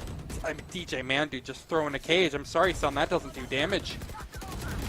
I mean, in from there, the resurrection comes through. It's all over the place, honestly. And while this is all going on, they're just sticking the spike and nobody notices. Wow. Long Island, not only do they win the round, but they crush the mental of Johnson and Wales. This is a team that just got 13-1'd in the first map, and now they are just completely and totally curb stomping Johnson and Wales here on Split. And what changed? Well, the map. The map, yeah, that is true. That's it. I really feel like we haven't seen anything crazy of note. I mean, Long Island, again, they're exploring the map, and I love how they're doing that. They're getting in more creative positionings, but Johnson and Wales have just not... I mean, they've been fumbling the bag, to be quite honest with you. It's a difficult one to deal with. Overall, the performance for Long Island have been so much better on this map. I mean, it goes with kills, it goes with positioning that they take as well. But it seems like also when they were on the defensive side, it was just built for success because those weird plays that we saw on Breeze are really building up to giving them the success they got into the first half. Now it's a 9-3. We don't really know the preparation on the defense that Johnson and Wells can have. But it's more of a proactive role that, once again, Long Island is trying to take. They try to gather some information to keep one player towards mid, and they try to go for that A push. A push with a decent amount of noise made. They have a crossfire established, but they won't sit on it for too long. It's going to be Jews who they rely on for a bit. So we'll find that first kill, back up to site. This is where the rotations start coming in handy. Juice has a lot to do and not a lot of support to do it with. Solsta peaks at the same time, which at least secures a trade, but it's still 4v3, which is dangerous territory. This is a must-win round for Johnson and Wales, and it's looking awfully good for them. D1 Athlete is alone against 4 to try to clutch this one out. Well, he's gotten the first one with a nice couple of shots. That's all he'll find. Uranium Maybe also securing the defuse? No, it'll be Solstice to snatch it away instead. But hey, this is the beginning of a potential comeback. If it were to happen, I think a pistol is a wonderful place to start. It's a really nice place to start too. It's going to enable pretty much the same thing that we got to see from Long Island in that first half, is those Spectres, and then building from that momentum over and over again, forcing eco rounds from the enemy team, which is honestly a nightmare to deal with, and it enables for more mistakes to happen. So for Johnson and Wells, this is a good start. A pistol round going their way, and a pistol round that they definitely needed to see how they can position themselves across the map. It seems like, just based on that first map, it seems like they have the better idea on how to play that defense and how to understand the value of those duels and the numbers that they can take early on. Some early information, immediately managing to run away, and this is a little bit of deja vu, but okay, only get one. It's fine. They're gonna wall across, try to go in over Oh, towards no, heaven. wait, no, No, that breaks the wall down! Stop playing with fire! You're gonna get burned! And Solsta has a spike as well. Look, I mean, this wasn't the round that they were gonna win, right? They were sitting with classics for the most part, but still, the Marshall, it's a deadly duo. And that long angle. Jeez. I can't believe that they almost played the exact same way. That is insane. Just trying to contest that Marshall, knowing that you're probably not going to connect the kill fast enough because that Marshall is already in position. And it really plays a big part into allowing Johnson and Wells to win that second round. Surely, it's often those transitory rounds for that second that turn right into the narrative of whoever won that pistol round, but it's still not something that you want to get away with so quickly. It's something that is going to hit it, and you got it. Got it, Totoro. Yep. I've been there, bro. I've been there. Again, so don't play with fire. Don't play with matches. They have gotten just burned multiple times. I really It's want them to unfortunate. cry. I do. I'm going to be keeping my eye. No, they pushed past. I mean, that one way wouldn't have even done them justice in the first place. They pushed well past it. And this is what I was talking about. It's what you were talking about as well. Just they're exploring the map. This is what map control looks like. It's a fundamental. Now Johnson and Wales, they can say that the entirety of B main is clear. They're going to need to clear that entire section in Totoro. Although they have a Spectre, oh, do they? They also have the perfect chance to farm a kill here. Now it's the artillery diff to end up doing them wrong. 20 HP though remaining on that Sky. Sure, they could be healed, but not past armor. Four players walk in Solstice's direction. Myranium. A bit of a tough task on his hand in order to hold down this site. Flash out. Don't peek for too long behind it or else you'll die immediately. Just like that, Long Island. They're not going to lose the bonus. Or they're not going to win the bonus, that is. Excuse me. Johnson and Wales humbled a bit. But I see a Marshall and I get scared. After what we've seen, I mean. After the incidents. They're going to catch on fire again. Oh, wait a second. No. Time's too fickle of a thing. I don't think they have it. Surely not. Yeah, okay. Well, I mean, it's a Vandal, so. Sorry? It's a Vandal here, so. Yeah. Probably making the most out of this, right? Of all guns that you had to pick up. Plus, they might find a couple of bonuses right here, won't they? Or a couple of exits. Oh, nope. No. Jeez, not. ready for it. 4 HP. Oh, could have definitely gotten that. We'll get the Vandal again here. And it's double digits now, side of Long Island. It's John and Wales, first and second round for second half going their way, slowing things down a bit. But we know how those rounds, how the economy is going to work for them. I see an operator too in the hands of Jews who had already a good performance with the Marshall. Can only expect them to do the same towards mid, which as of right now, Long Island is not really trying to contest, but they've been doing quite a lot of rotations. I love those rotations. Makes things exciting. You get to see multiple settings on this map. This will not be one of those incidents where I think we're going to see multiple pieces on the map. There's no flanks to speak of whatsoever. They have a couple. No, actually just the one going heaven. Everybody else running it down towards A main and onto site without a scratch to any of their bodies.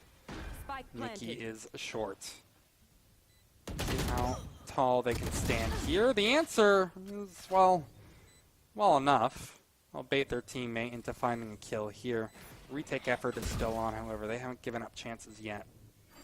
Many drones hold the angle on towards B. This is an entirely site-focused effort, mind you. Long Island.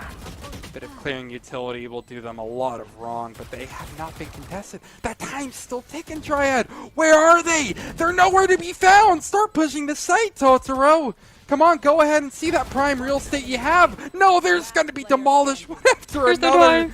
Oh, this is brutal. No, even if you stick it, you don't have the time at this point, don't you? That was so close. I mean, they just gotta press the W button. That wall ended up just trapping them in.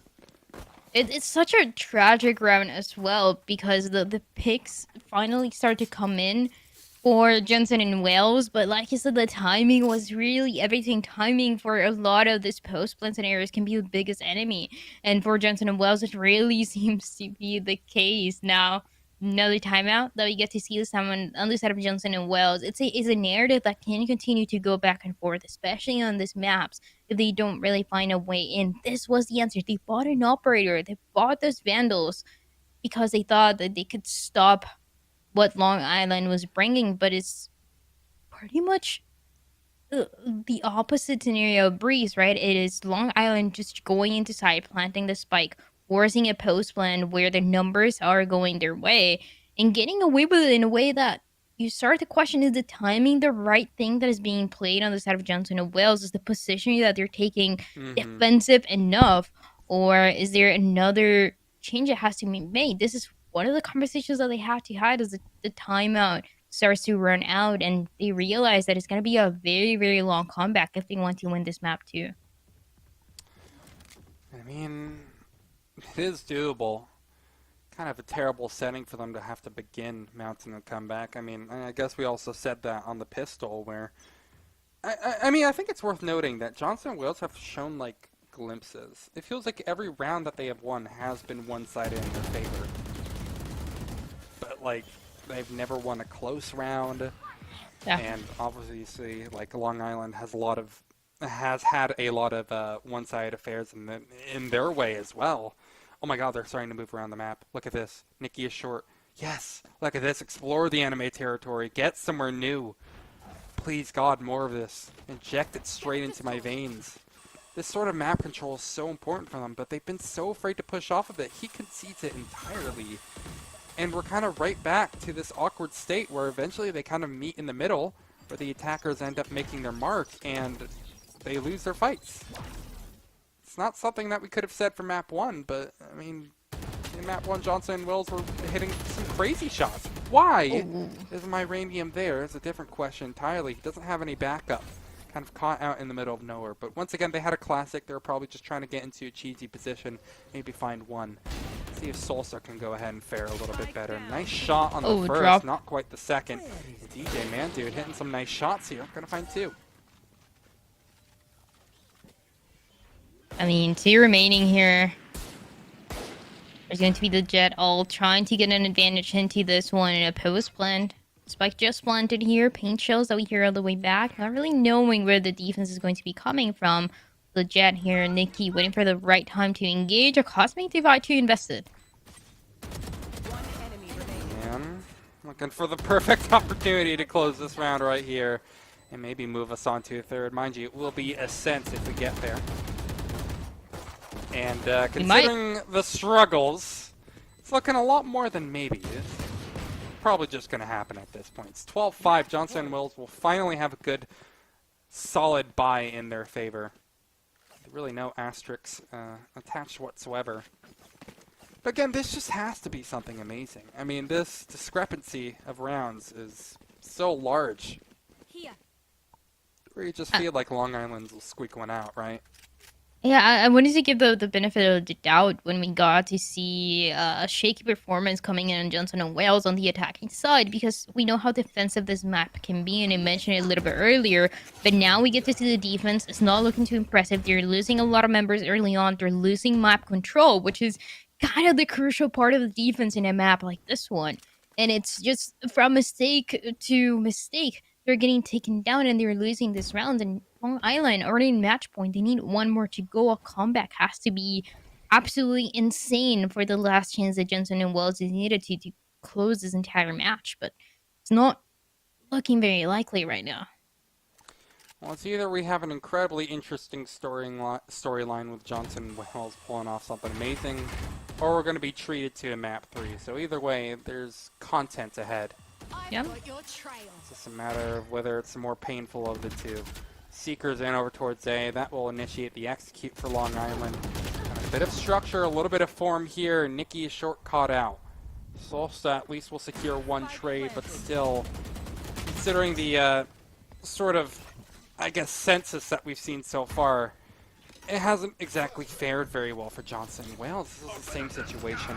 Still a res available, though. They're going to not actually wait for it before popping that orbital strike, but, I mean, hey, at least they don't have to worry about a res now. Totoro is going to be next up, though, trying to push in through elbow. Meanwhile, their teammate is nowhere to be found.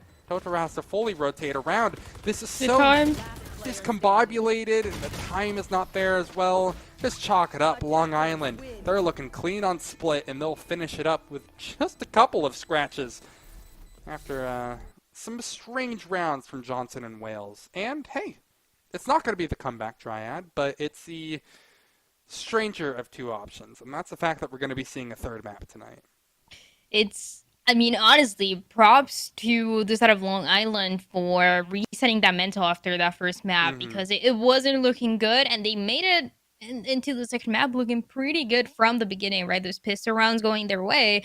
But it's after that first performance, we were thinking, okay, they win that pistol round, maybe they win that second, but surely Johnson and Wells will wake up with those rifles and do something about it. And it's something that we just kept waiting and waiting for. It never really happened. They never found the answer with different positions that they were taking across the map, but never enough to guarantee and to shut down Long Island. Long Island was just having a feast in that entire map, always having the advantage of every single positioning to take control, as we saw on the defense, and I mean, really turning out to be perfect for them. Yeah, and it just kind of comes down to the fact that, hey, this isn't the same team that we saw on map 1. Breeze might have just kind of been a fluke. It's going to be, well, I mean, really the onus will be on them for us to kind of see that isn't the case. But we're going to have to see. Again, there is still one more map to go, and that will be Ascent. We'll see you on the other side, but we're going to be taking a quick break for now. And when we return, again, it's Ascent. Let's see how this finishes. Real big, y'all offer too little, sorry, my soul is real big. Coming into the ring with blows, that's real big. I gotta do it big, that's the only way I can live.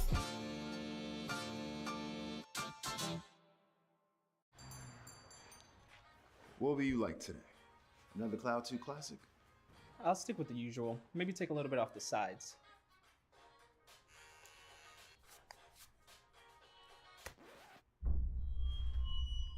Oh, that's fresh.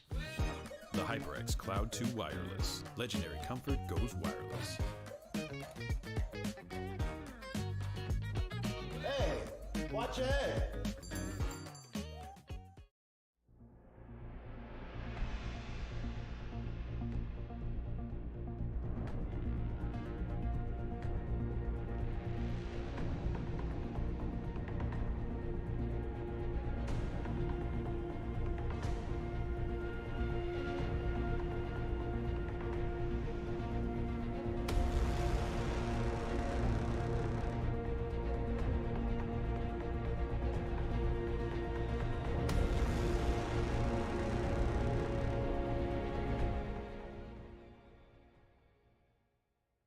What sound experience would you like today? I'll have the fantasy pack. Good choice. And could you make it a Cloud 2 wireless? On his way, sir.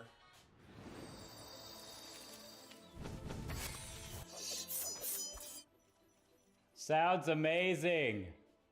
The HyperX Cloud 2 Wireless. Legendary comfort goes wireless. Ain't accept and ignore, just kicking down all the doors. Guarantee you, boy, if I ask for it, it's gotta be real big. I gotta make it just for my kids and for their kids' kids. That's wealth years and years. Promise my brother soon as he out and finished his bid, we finna do it bigger than anybody ever did. The odds is real big, jobs that's real big. Satan trying a little, my God is real big. Stayed up on the grind on the cards is real big. I gotta do it big, the only way that I can live.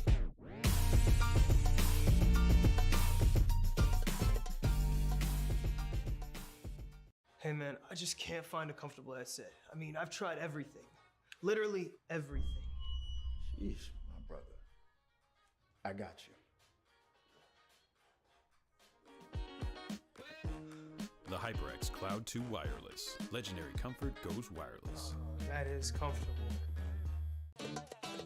Y'all think too small, I got big dreams. You just starting, I'm way ahead at the end scenes. Started reading and dodging all of the quick schemes. Money like your Spotify, boy, I got 10 streams. And I'm still looking for more. My people, they got a soar, I'm putting that on the Lord. Ain't accept and ignore, just kicking down all the doors. Guarantee you, boy, if I ask for it, it's gotta be real big. I gotta make it just for my kids and for their kids' kids. That's wealth years and years. Promise my brother soon as he out and finished his bid, we finna do it bigger than anybody ever did. The odds is real big, jobs that's real big. Satan trying a little, my God is real big. Stayed up on the grind on the cards is real big. I gotta do it big, the only way that I can live. And I promise I'm trying to. Before you count me out, homie, let me remind you. They was blocking the shine, now I think it's my time to. Counting them dollar signs like lights, they'll blind you. Let me rewind to. Back when I was broke and I couldn't acquire 2 cents. And now I got 2 rents. They was sleeping on me, homie, must have got too big. Call my phone, I be like, who this? Damn right, hell yeah, I'm brand new. Smell like can too. I'm fresh forever like canned food. Try and tell me what I can't do. I wanna see the world, my vision on Shamu. That mean I got goals that's real big, foes that's real big. Your offer too little, sorry, my soul is real big. Coming into the ring with blows that's real big. I gotta do it big, that's the only way I can live.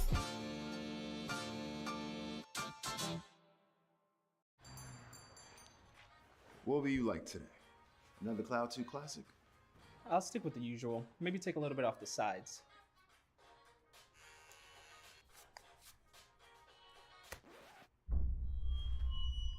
Oh, that's fresh. The HyperX Cloud 2 Wireless. Legendary comfort goes wireless. Hey, watch your head.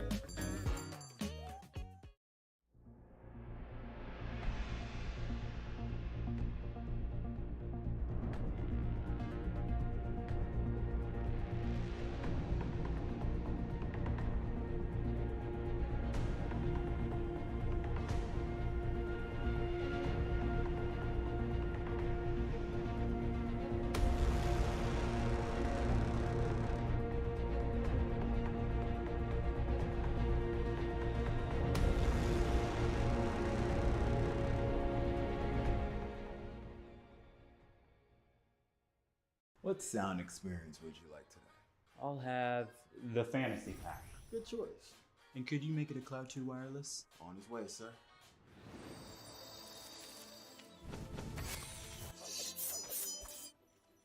Sounds amazing. The HyperX Cloud 2 Wireless. Legendary comfort goes wireless. Ain't accept and ignore, just kicking down all the doors. Guarantee you, boy, if I ask for it, it's gotta be real big. I gotta make it just for my kids and for their kids' kids. That's wealth years and years. Promise my brother soon as he out and finished his bid, we finna do it bigger than anybody ever did. The odds is real big, jobs that's real big. Satan trying a little, my God is real big. Stayed up on the grind on the cards is real big. I gotta do it big, the only way that I can live.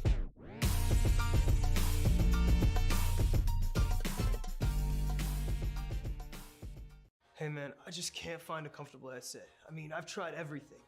Literally everything. Sheesh, my brother. I got you. The HyperX Cloud 2 Wireless. Legendary comfort goes wireless. That is comfortable. Y'all think too small, I got big dreams. You just starting, I'm way ahead at the end scenes. Started reading and dodging all of the quick schemes. Money like your Spotify, boy, I got 10 streams. And I'm still looking for more. My people, they got a sore. I'm putting that on the Lord. Ain't accepting, ignore. Just kicking down all the doors. Guarantee you, boy, if I ask for it, it's gotta be real big. I gotta make it just for my kids and for their kids. It's kids, that's wealth, years and years. Promise my brother soon as he out to finish this bid. We finna do it bigger than anybody ever did. The odds is real big. Jobs that's real big. Satan trying a little. My God is real big. Stayed up on the grind on the cars is real big. I gotta do it big. The only way that I can live. And I promise I'm trying to. Before you count me out, homie, let me remind you. They was blocking the shine. Now I think it's my time to. Counting them dollar signs like lights, they'll blind you.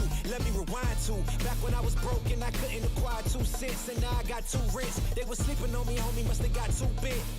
Call my phone, I be like, who this? Damn right, hell yeah, I'm brand new. Smell like can too. I'm fresh forever like canned food. Try and tell me what I can't do. I wanna see the world, my vision on Shamu. That mean I got goals that's real big, foes that's real big. Your offer too little, sorry, my soul is real big. Coming into the ring with blows that's real big. I gotta do it big, that's the only way I can live.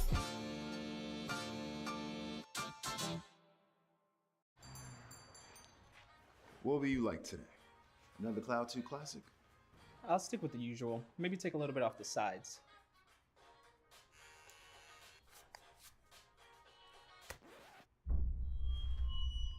Oh, that's fresh. The HyperX Cloud 2 Wireless. Legendary comfort goes wireless.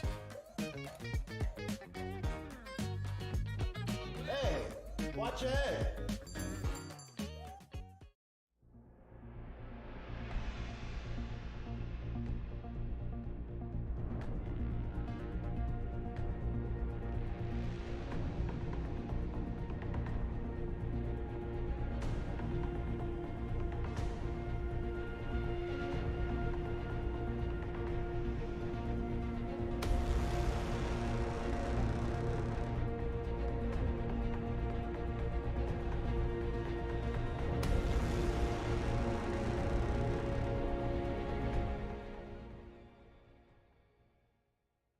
What sound experience would you like today? I'll have the fantasy pack. Okay, Dryad. So I have a coin flip website Okay. on my other monitor here as well. By the way, you know what? Let's do the introduction first. Welcome back. My name is Ita. I'm joined by Dryad. This is ECAC Week 8. And the game that we have gotten so far has been a coin flip on who has been winning. It was a stomp on map 1 and then a stomp on map 2 just for the complete other side. And we have no idea what's going to happen. So let's go ahead and go back to my main point here. I have a coin flip website. Okay. Which team is heads? Which team is tails? We're going to decide who wins. This will be our official predictions. Okay, we'll say heads is Long Island. Okay. Heads is Long Island. So, personally, I think Long Island is going to win this game. I don't know, just something about the atmosphere, maybe what they ate for dinner, whatever they've been talking about during this break. I'm feeling Long Island right now. D1 athlete, although he's been fighting off hordes of parents and apparently a dog just to go ahead and not have internet issues, maybe they'll overcome it all and then pop off after winning this collegiate match. Anything can happen, Dryad. But in all seriousness, let's get down to brass tacks. We're going to be seeing a set. It's going to be a fun decider. What are you expecting from this? I feel like a little bit more of what we saw the first map, the Serenas make a lot more sense in Ascent to be played, the Jets as well, and the value that you were able to get with the operator. So I know that for very analytical reasons, you said Long Island, but I'm going to say Johnson and Well here because the composition that they play into the Breeze is going to play very well if they're able to make it a lot similar into this last map. And I'm talking about the operator kills that were going absolutely insane in the hands of the Jet, the Reyna as well, and the way that they were initiating. And this is a factor that we couldn't really see much of in Split, and that might have been the reason why we saw Jensen and Wales slowing down so much. I mean, at least one of the reasons. So you're calling them an op one trick. I see how it is. I'm not saying, I'm saying it helps. Okay. Sure. All right. Yeah, go ahead and clip that, and then I'll see what the audience has to say about it. Yeah, but don't clip the coin flip, right? No, No, this is a very scientific reason that personally, I just kind of felt that Long Island were going to win more than Johnson and Wales. You know? Check the stats. Check the stats. All that. Yeah, okay. Well, this makes things interesting, though. Our predictions are on opposing sides of each other, and it's going to come down to Ascent, which I think is just like the most plain map that you can probably get. The most even map, maybe is a better word for it. So what comps are we going to be seeing? Is the Astra going to be pulled out again? Or are we going to be seeing the Brimmy Stimmy? What can we expect?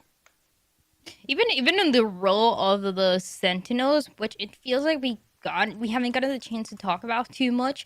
This is the map where we see a lot of that Killjoy utility that's kind of a nightmare to deal with, especially if it's on the default that goes into the B side. It's so annoying to deal with, but it's an opening that everyone here is going to be looking for in the defense. So I wouldn't say why not. It's a Killjoy that we haven't seen today. Can be a possibility for this one, and yeah, is already going to be locked on the side of Long Island. Makes sense. Nice. I love to see it. The KJ, I think, is just it's so fitting for this map as well. It really is. Dude, the Sova, yeah, I think we're going to be seeing a lot of Sova as well. The KJ, yeah, okay. So, pretty standard. We haven't seen any surprises. I don't know. I was kind of expecting, like, more Reyna. I'm surprised they brought it out only on Breeze, and I've shied away from it since. Side swapping will be Johnson and Wales starting as defenders this time, which is also something maybe interesting of note, considering they've been on the attacking side of both Breeze and Split. But yeah, this is just about as generic as you can get. It's also going to be a little bit concerning on the side of Long Island that the enemy team is going to start on the defense, and they have a really good Jet player that can shine a lot in the early rounds, can use a Marshall, can use the operator like we got to see before, and really make a difference for this defensive side and how much it can go on the side of Johnson and Wells. So it's a positioning that I'm looking forward to, especially because Long Island here locking the Reyna at the end for the duelist. Are they doing double Sentinel on Johnson and Wales? The Cypher KJ? Yeah. That's peculiar. Huh. Well, are you sure you don't want to, like, go ahead and change your prediction or anything? I'm not going to say this is a terrible pick. I mean, it could work, but I'm liking the Long Island comp here. It might be... I feel like this Johnson and Wells... You know, I'm going to say the composition is fine. Because you're going to have... Yeah. You can position one Sentinel on A, one Sentinel on B. You position the Jet in mid, and it's just great. This copium is amazing. This copium. Oh, it's so good. No, you'll see how well is going to play. This is the defensive comp. This is the new meta. Yeah, this is the defensive comp. But then what do you do on attack? You're screwed. You have nothing. No, you win every round on defense. But it's going to be a 12-12 stalemate is what you're saying. No, you just don't get it. Okay, maybe you're right. Yeah, I know. I'm not like the other casters out there. I make my predictions by coin flip only. Yeah, okay. Well, let's see how this pans out. They're running right into the Cypher as well. This is incredibly unique, to say the very least. That drone, or dart, excuse me, won't spot my uranium whatsoever, so those one-ways, rather, could completely play into their favor. And hey, look at this. They're slowing down Long Island. We're going to go ahead and chill, have a nice iced tea, maybe fall back, grab the orb as well. And something that I think we didn't really touch on much as well is the fact that Mini Drones is playing on that Reyna, which is a nice pick. I don't hate it. I mean, it's going to be difficult to execute. You really need the support of your team. And for Long Island, one of the concerns that we saw when they were on the attacking side was that they were losing so many members early on that by the time the duelists actually wanted to take that side control, you didn't have one initiator or one controller to take advantage of. But okay, so far, so good. The Jet or the Sky being able to get away with it. But they're trying to flank. They're trying to get creative, and that was so big before when I said they need to navigate around the map and explore every crevice just to make sure that really they're all down to brass tacks. They all knew what they were doing here. Fights are completely and utterly staggered, though, seemingly all over the place, and it comes down to a 2v3.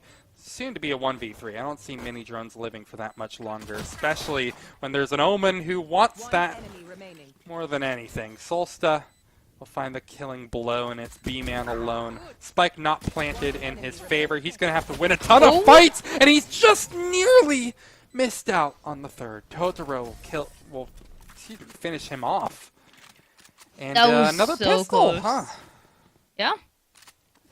So Jensen and Wells are going to get away with it, and it's so interesting. I like how they challenge the way that we're processing this information and these agents, right? Because I mentioned, so you're gonna have one Sentinel on A, one Sentinel on B, and they have such a defensive composition that for Jensen and Wells just makes sense for them to win, especially the early rounds before the duels actually start to take place properly. But they ended up still playing a post-plan scenario, and in the last second, it ended up going their way. So it's still looking very even, and it's Long Island that is trying new things. They were trying our rotation early on. They're going to try to be as quiet as possible as the information goes their way towards A. And only a Cypher on that side, but dealing with a util kind of a nightmare. Certainly a bit of one. All quiet on the western front. That's the second time, mate. Twice in a row. Only had a classic, so it's not like they're getting the most glorious bounties for being able to take him down from Cat, but these are incredibly rough duels, and out of nowhere, Long Island, mind you, they were only on classics. It might just be death by 1,000 cuts. It's a 2v2, bleeding internally as well will be Myranium. This is not looking maybe as free as they would have hoped, and that's why you have to invest every last dollar. That being said, they just might win it out at the end. It's Totoro up against mini drones here. And Classic versus Spectre, personally, I'd favor the Spectre. And there's no Spectre, I think, on the ground anywhere to be retrieved. There's a Ghost. Maybe the next best thing. 20 seconds left, and they'll book it over towards B. Spectre picked up as well. Are they going to try to meet in the middle? No. Actually committing to that spike plant. 10 seconds left. Anything can happen at this point here. Mini drones has effectively maneuvered the map Spike planted. and went into their own domain. Totoro, what's your response? The Killjoy util was exactly on the other side where the Reyna was trying to plant the spike, so it never really get activated and it never really challenges this position here. Right. Reyna has to be a little bit more careful. Reyna has to be careful, and Totoro Right. might not be looking the right directions. There'll be mini drones to win it out. A 1v2, I believe it was. In order for Long Island to snatch that one away. Hell of a way to get on the board, too. And look, I'm not going to lie to you. It was pretty messy, but it's a round nonetheless. Long Island would certainly take that. Johnson and Wales don't have much in the way of economy to look forward to whatsoever.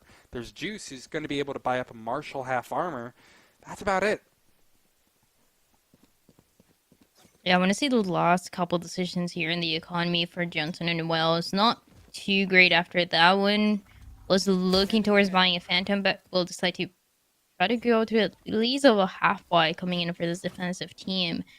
Into now, a little bit of a changing narrative on the attacking side, trying to get some info towards B. And now they have the other Sentinel to deal with. And this one might be a little bit more annoying too, because you're going to have the Killjoy and you're going to have the Omen playing so close. They're taking the damage as well. Nova with his first bloods that he's been able to get. Absolutely insane. Yeah, they have been getting as much value with this, I think, as possible. So good on them. That's going to do them a ton of good in the later stages of this game. As for now, yeah, it's just farming. Not much to write home about whatsoever. This is where things get significantly more interesting, though. If we press tab, yeah, look at that. The economy's looking a lot more bountiful on either side. Johnson and Wales, they'll have the rifles that they could hope for. And I think now is a good time for them to maybe start shifting their position. Personally, I'm not a fan whatsoever of how Juice is playing this. I think B would be a much more optimal location for them. I mean, honestly, if they just swap positions between this Omen and this Sova, I'd be way I mean, that's happier. where the Sova is often located, right, towards the Right. B side, with an Odin, if anything, and just being disruptive as much as possible, trying to get information that you can capitalize on. Because even if you try to get away and try to deny that information on the attacking side, you're gonna find a kill with your utils. It's a really nice way to make it work out. But on the other side, a little bit of map control that the defense is trying to get, especially on the hands of this Jet. As Long Island now look for another of those A pushes, try to find the Cypher, but not close enough. Oh, misses it.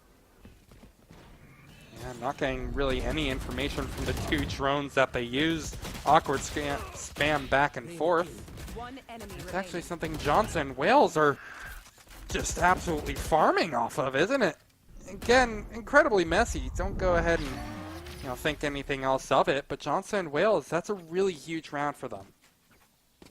Last second paranoia to make sure that no one else gets taken down, especially those rifles don't get taken down in an economy that is not the greatest here on the side of Johnson and Wales. So being able to save those is going to be the most valuable thing that they can get away with. So 2-2.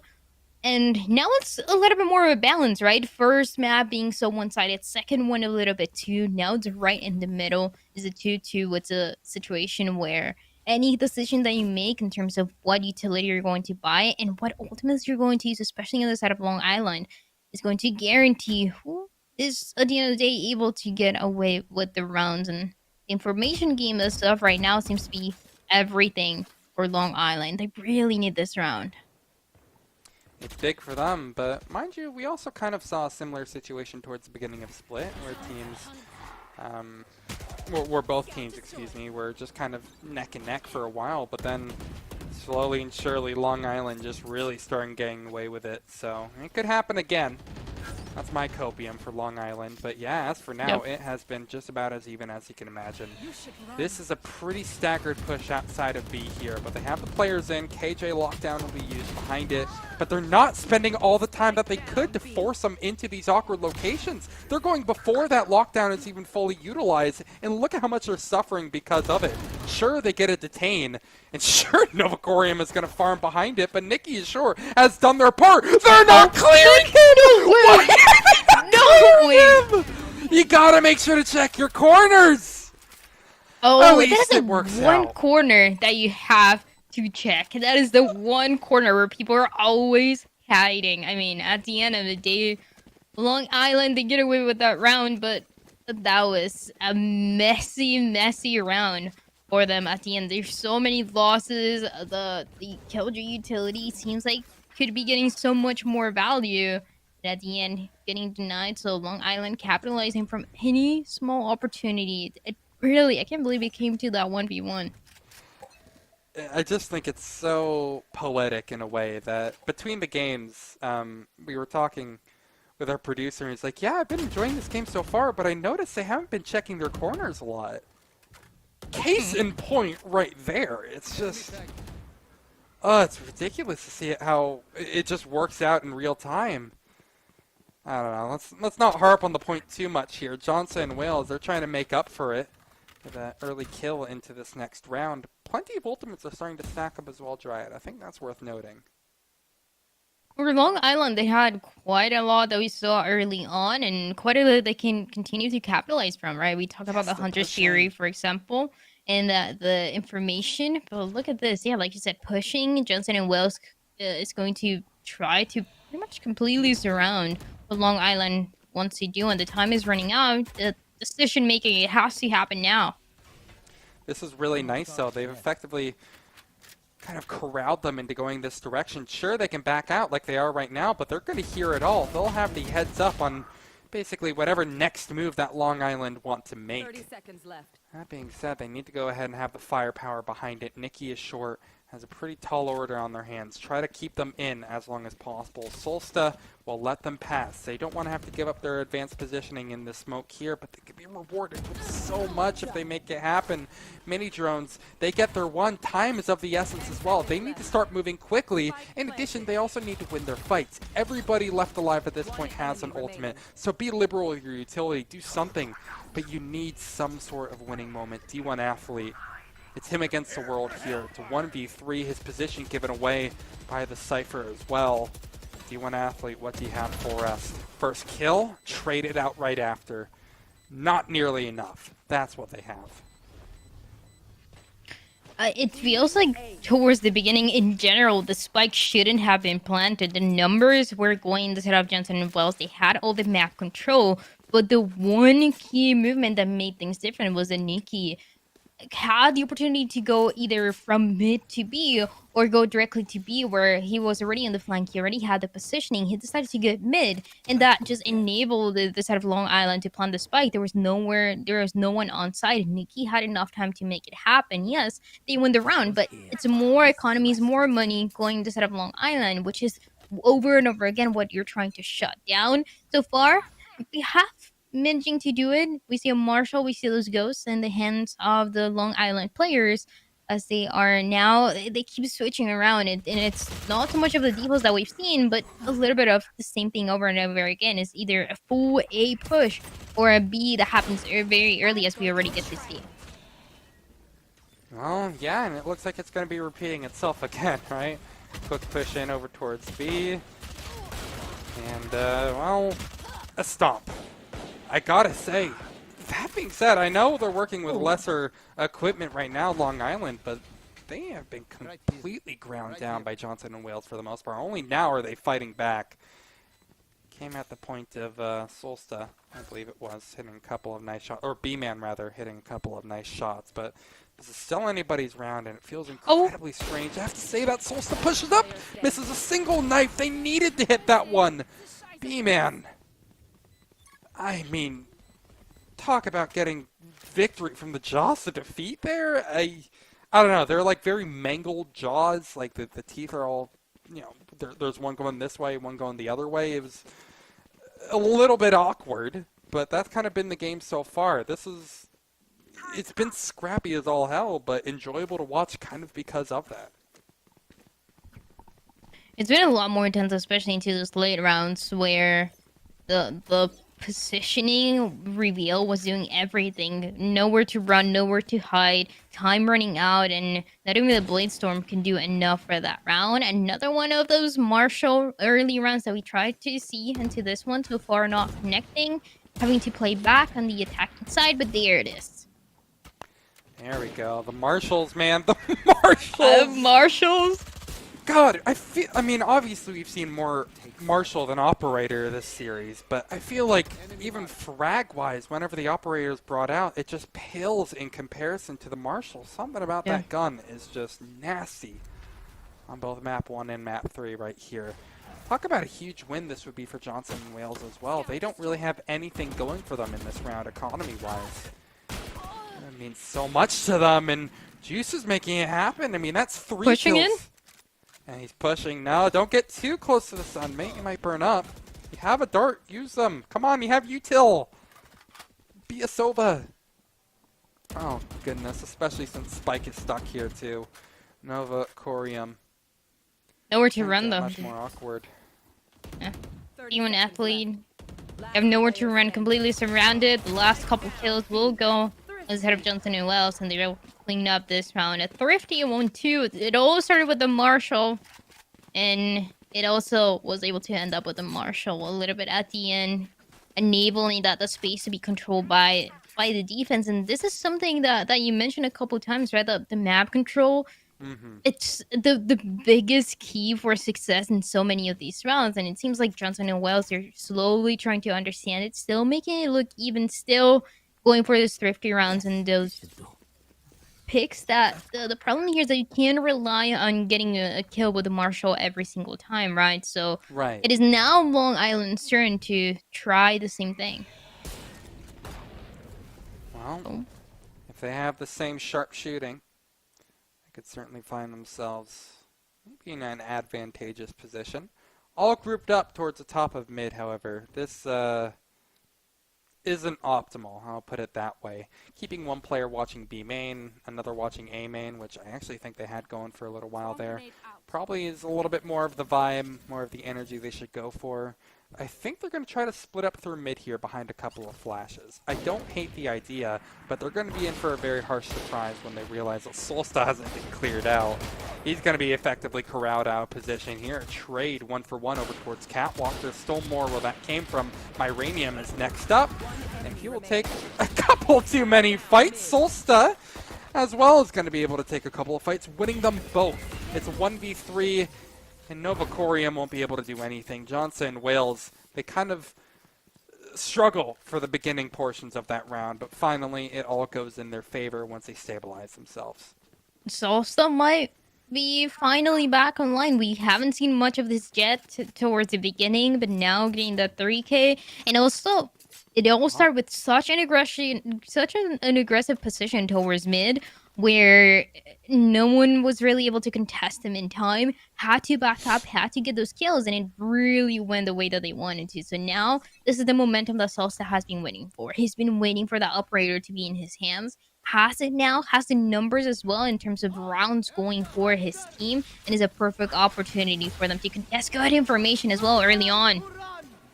A couple of pings with the Hunter's Fury, and then they counter from DJ Mandude.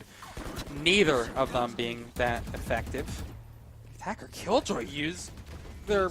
Okay, they're just going to use a lockdown right behind it as well. This is an incredibly messy and oddly paced fight, to be entirely honest. But if this is the execute that they want to go for, more power to them. They're eventually going to force down that spike plan. But now, what do you have going for you in the post plant? Absolutely nothing but your gunplay. Another lockdown use. Oh no, I love this from Totoro.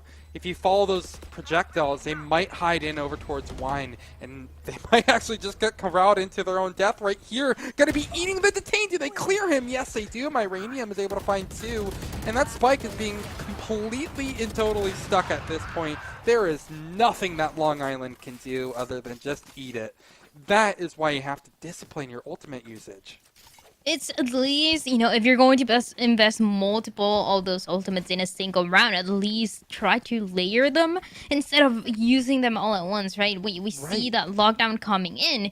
And that lockdown, I do in a way understand the reasoning as to why it was used so early, right? Because the information was already gathered. We saw the Hunter's Fury coming in, the information that allowed Johnson and Wells to take even more map control. So the lockdown was trying to create a little bit of space, but then you use the orbital strike right at the same time, pretty much, and you have nothing to work with for when the spike is actually planted. Such a difficult situation here coming in for the side of Long Island to get away with that round. And Johnson and Wells, they already had the information that the solo is able to gather. They already had the positioning to work with. It was just a matter of finishing up those kills, which they're able to do just fine. So now 6 rounds coming in for them, and a timeout that we get to see on the side of Long Island, if, you know, trying to match the 6-6 ideally for that second half.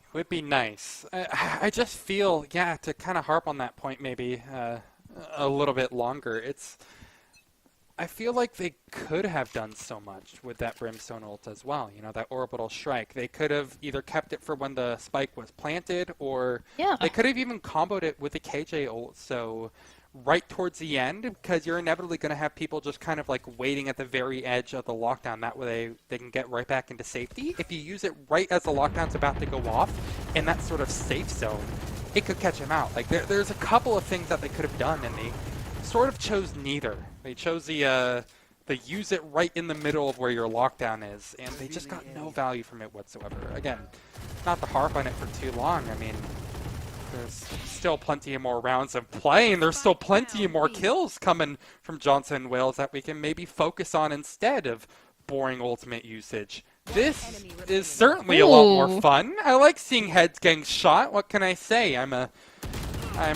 caveman at heart. I like seeing people click on heads, but let's see if DJ Mandude can do the same. Maybe one-up Myranium. No, he can't. 6-6.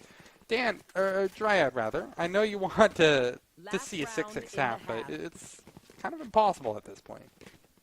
It's not going to be possible anymore here, and I like the aggression. It's really catching the set of Long Island off guard over and over again, where you're not expecting the defense to be pushing so far, but for Johnson and Wales and the defense, this is the answer that they found to the questions that they had so early on, and it is working out, like you said, to a point where that 6-6 is not going to happen anymore. But they have all the advantage of the momentum to work it. This is exactly what they needed to. Going to play aggressive again, has to be traded, but not too bad to start it off. It already communicates with the team that there's at least one more waiting for the opportunity to strike. Well, they have a lockdown to play with. That gives them some potency. Smoke towards the top of mid as well coming through from Johnson and Wales. They don't seem to be trying to capitalize too much off of it. Wait a second. What is that? Okay, the quick teleport in for a while. From the shadows, excuse me, towards A main to see if they can get any info, but nothing found, nothing retrieved, and oh, they also just let off of their mid control as well. Look at this from Johnson and Wales. Peep at that radar and you'll see this is a very early commitment. Long Island have not made this their final destination. In fact, they're back out entirely, but they have no eyes on mid whatsoever. And this, again, maybe I harp on it a lot, but this is why map control is so important. They are none the wiser to it, and they're going to have to play super reactively. Luckily for them, though, there's a Killjoy lying in wait. Still has a cocktail of utility for them to look forward to. Oh, but another lockdown there's going to be invested on the attacking side, trying to get the kills from the distance so far. I mean, working out. Oh, that's a fight you just absolutely have to win, though. That has to be so brutal. Long Island now firmly in the driver's seat after this. DJ Mandu can just hold down B main all they wish. There's still a paranoia and a couple of smokes for Johnson and Wales to use, but that's just about it for their utility for this retake. D1 Athlete will punish one of the powerhouses of Myranian, who's gotten a number of multi-kills, but it's all going to be put to a halt right here. It's Solsta against the world. With an operator, knives in tow, they're going to have to start moving quickly. That clock's ticking. Solsta finds a second. It's a right click as well. Surely they don't make this work. The stall, the kill behind it. B-Man has won them that round. 7-5. Long Island, they still have a voice in this game. It turns into something that we mentioned at the beginning, right? The side of Johnson and Wales had such a defensive composition that they needed to get multiple rounds, more than 7. And sure, 7 is the advantage, but 7 doesn't really seem to be enough, knowing that Long Island, they're now known for getting those pistol rounds too. They're able to do it to a high level as well, so we wouldn't see why the score couldn't be even again. And Johnson and Wales needed 8, 9, make it as one-sided as possible on the defense to have a chance on this attacking side too. Now, that is no longer going to be the case. Long Island have a pretty still hybrid composition to be able to balance how aggressive and how passive they want to play. We mentioned the Killjoy util, once again, being able to be positioned early on, and the information in the hands of Reyna that can also get some really nice kills for Long Island on this pistol round. I didn't even think about the comp, but yeah, I know, you're totally right. It was something you talked about basically right at Agent Select. I still think, again, since this isn't the NAVCT, I mean, hey, they might be on their way. Still, anything can happen. The comp might not be the big killer, but certainly the undoing, the complete and utter collapse that is happening this pistol. I'll shut up. It could still go either way. Iranium and Totoro, last two standing. Both Sentinels. Manning from Johnson, Wales, and eventually it'll only come down to the Cypher. They're both completely and totally split up, though, and well, let's not go ahead and read into it too much. It's just a matter of hitting the shots at this point. Kill that turret, get it over with. Cam doesn't see Jack, however. They still need to retrieve that spike. Myranium needs to hit their shots just barely off. And Dryad, it's another pistol that comes down to 1v1 when it was just looking so unlikely. Pistol rounds, yeah, pistol rounds are so interesting. The more that we got to see them, right? From first map to this last map to this third map, you guarantee how everything will go.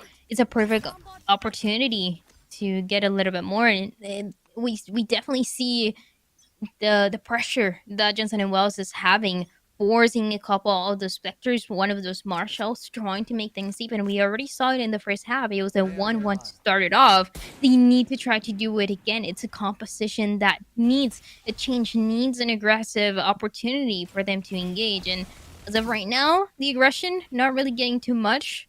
And from the distance, those electric darts still trying to get something information. I don't know though, the Camel's able to spot DJ. Well, if not, I think like the tracer from that bullet probably did them in. Oh yeah, they know exactly where. You definitely know. Yep. Echo in on his position. That being said, he has backup. There's still options, and look at that. Johnson Will is actually watching their back. They're punishing a push that happened towards top mid, making this actually a bit more even. Look at the HP from Long Island too. This actually isn't impossible for Johnson and Wales to win. I know they have a couple of players hurting on their own too, but don't exactly call this quits for either side just yet. Don't let that artillery disadvantage maybe catch you off here. And speaking of being caught off, Mini Drones was dangerously close to being stuck while reloading. It just might happen again. Nikki is short, closing the distance as Solsta gets a kill elsewhere on the map. That's over towards Catwalk.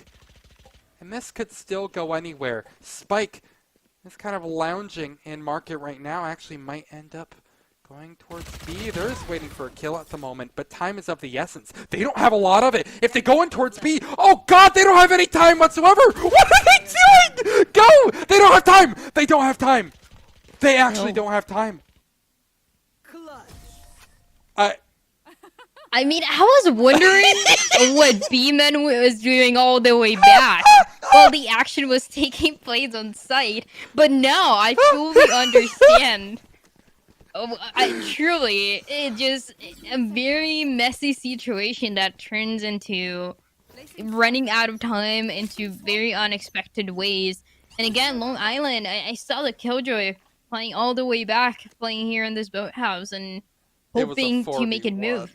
But wow, it was a 4v1. Yeah, it was the numbers. It was the.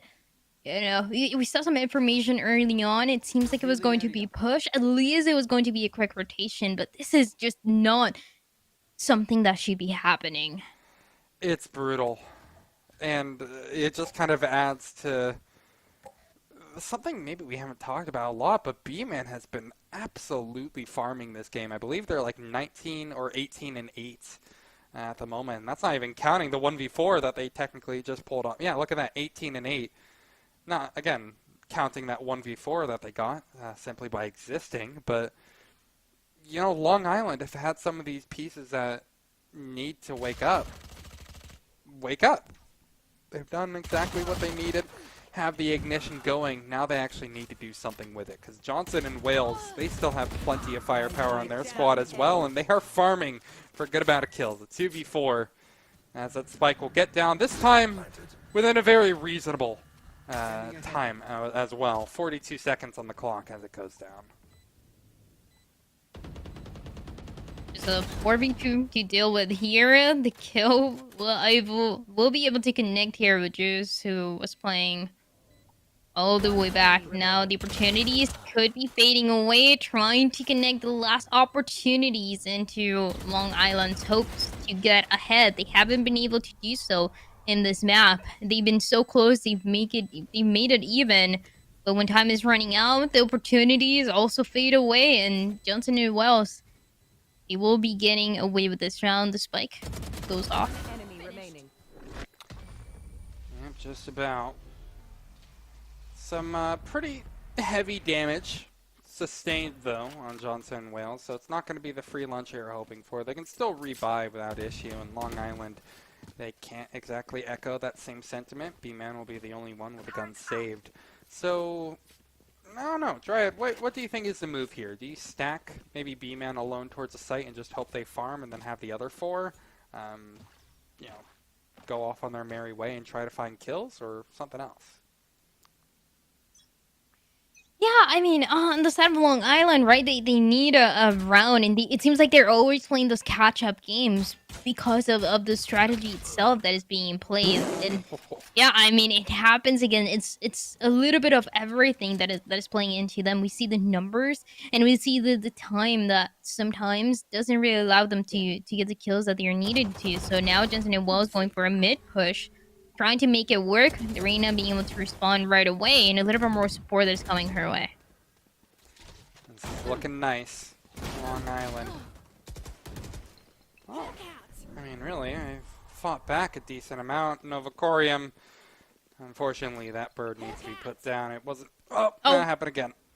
Been there. I swear, those things are nigh impossible to control. A drone out in the middle of nowhere finds DJ Mandu dead. And another reasonably planted spike, too. Around that 45-second mark in the past few rounds is where we can reasonably expect Johnson and Wales to start getting themselves onto the site. So keep an eye on that time frame as well, because if things deviate from that plan, things get generally a bit more awkward. But it's not over for Long Island, mind you. B-Man is still alive. That man has farmed plenty around. Okay, well, he's dead. Yeah, this is not looking good. Turns into a single one to take care of Nova. Last opportunity, time running out, 39 HP. It just doesn't seem to be his round, yeah. Going to try to save, going to try to go for those extra frags as well, but not even that he'll be able to get here. So Spike, once again, goes off. And another round here that Jensen and Wells is able to get from getting multiple trades towards the beginning and just finishing it off with the spike planted into a site that was pretty much clear for them to conquer. It was Long Island in the long rotations coming in one by one. And this is something that honestly for both teams we haven't really seen much of. Maybe we saw it in Split when it was a full team trying to retake a site. But in this map and in Breeze, it just hasn't been a topic of conversation. It's just everyone trying to get their individual duels to hopefully go their way. And for Jensen and Wells, they're coming up on the better side of it. It's rough because of that, too. Johnson and Wales, after that collapse from them that we saw on map 2, have started fighting back. This has been certainly the most competitive map so far. I mean, the scoreline itself suggests that, but even more so, it's just Long Island. Think about the highs and lows that you've experienced this series, and now it's kind of starting to get torn away from you. This series, I mean, sure, it could still go either way. The round differential isn't that massive, but especially peering at that economy, you start thinking about what sort of choices do you have to make here. Novacorium probably going to be sitting on that judge. Where would you want him? I probably want him over towards Catwalk. Maybe he won't go there. This is where roles and positions start getting a little bit messy, and they need to keep this sort of thing in mind. Because right now, Johnson and Wales, again, they haven't had to exactly revolutionize the playbook here, despite them having 2 Sentinels on attack. They've just been able to kind of keep up this slow pace, and they've been rewarded time and again. We talk about those double Sentinel as well, but another point here is that we saw Jensen and Wells on that first map where they were performing so well, playing this operator and playing this attacking operator. That, you know, it's not the most common thing to see. It's not the most favorable thing every single time. But Jensen and Wells, they already made it work once. They're going to try it again. They already got a first pick to work with. And it's a good positioning to take advantage of. Yeah, we continue to see it every single time. A single opening pick just turns into something so much bigger to work with. In Long Island, they got nothing. 2 members. Yeah, I mean, Long Island are just feeding it to them. And then they start exploring. Then they start pushing in. And it is a flawless round with absolutely just 0 life on Long Island. It's like that pause actually did them worse. I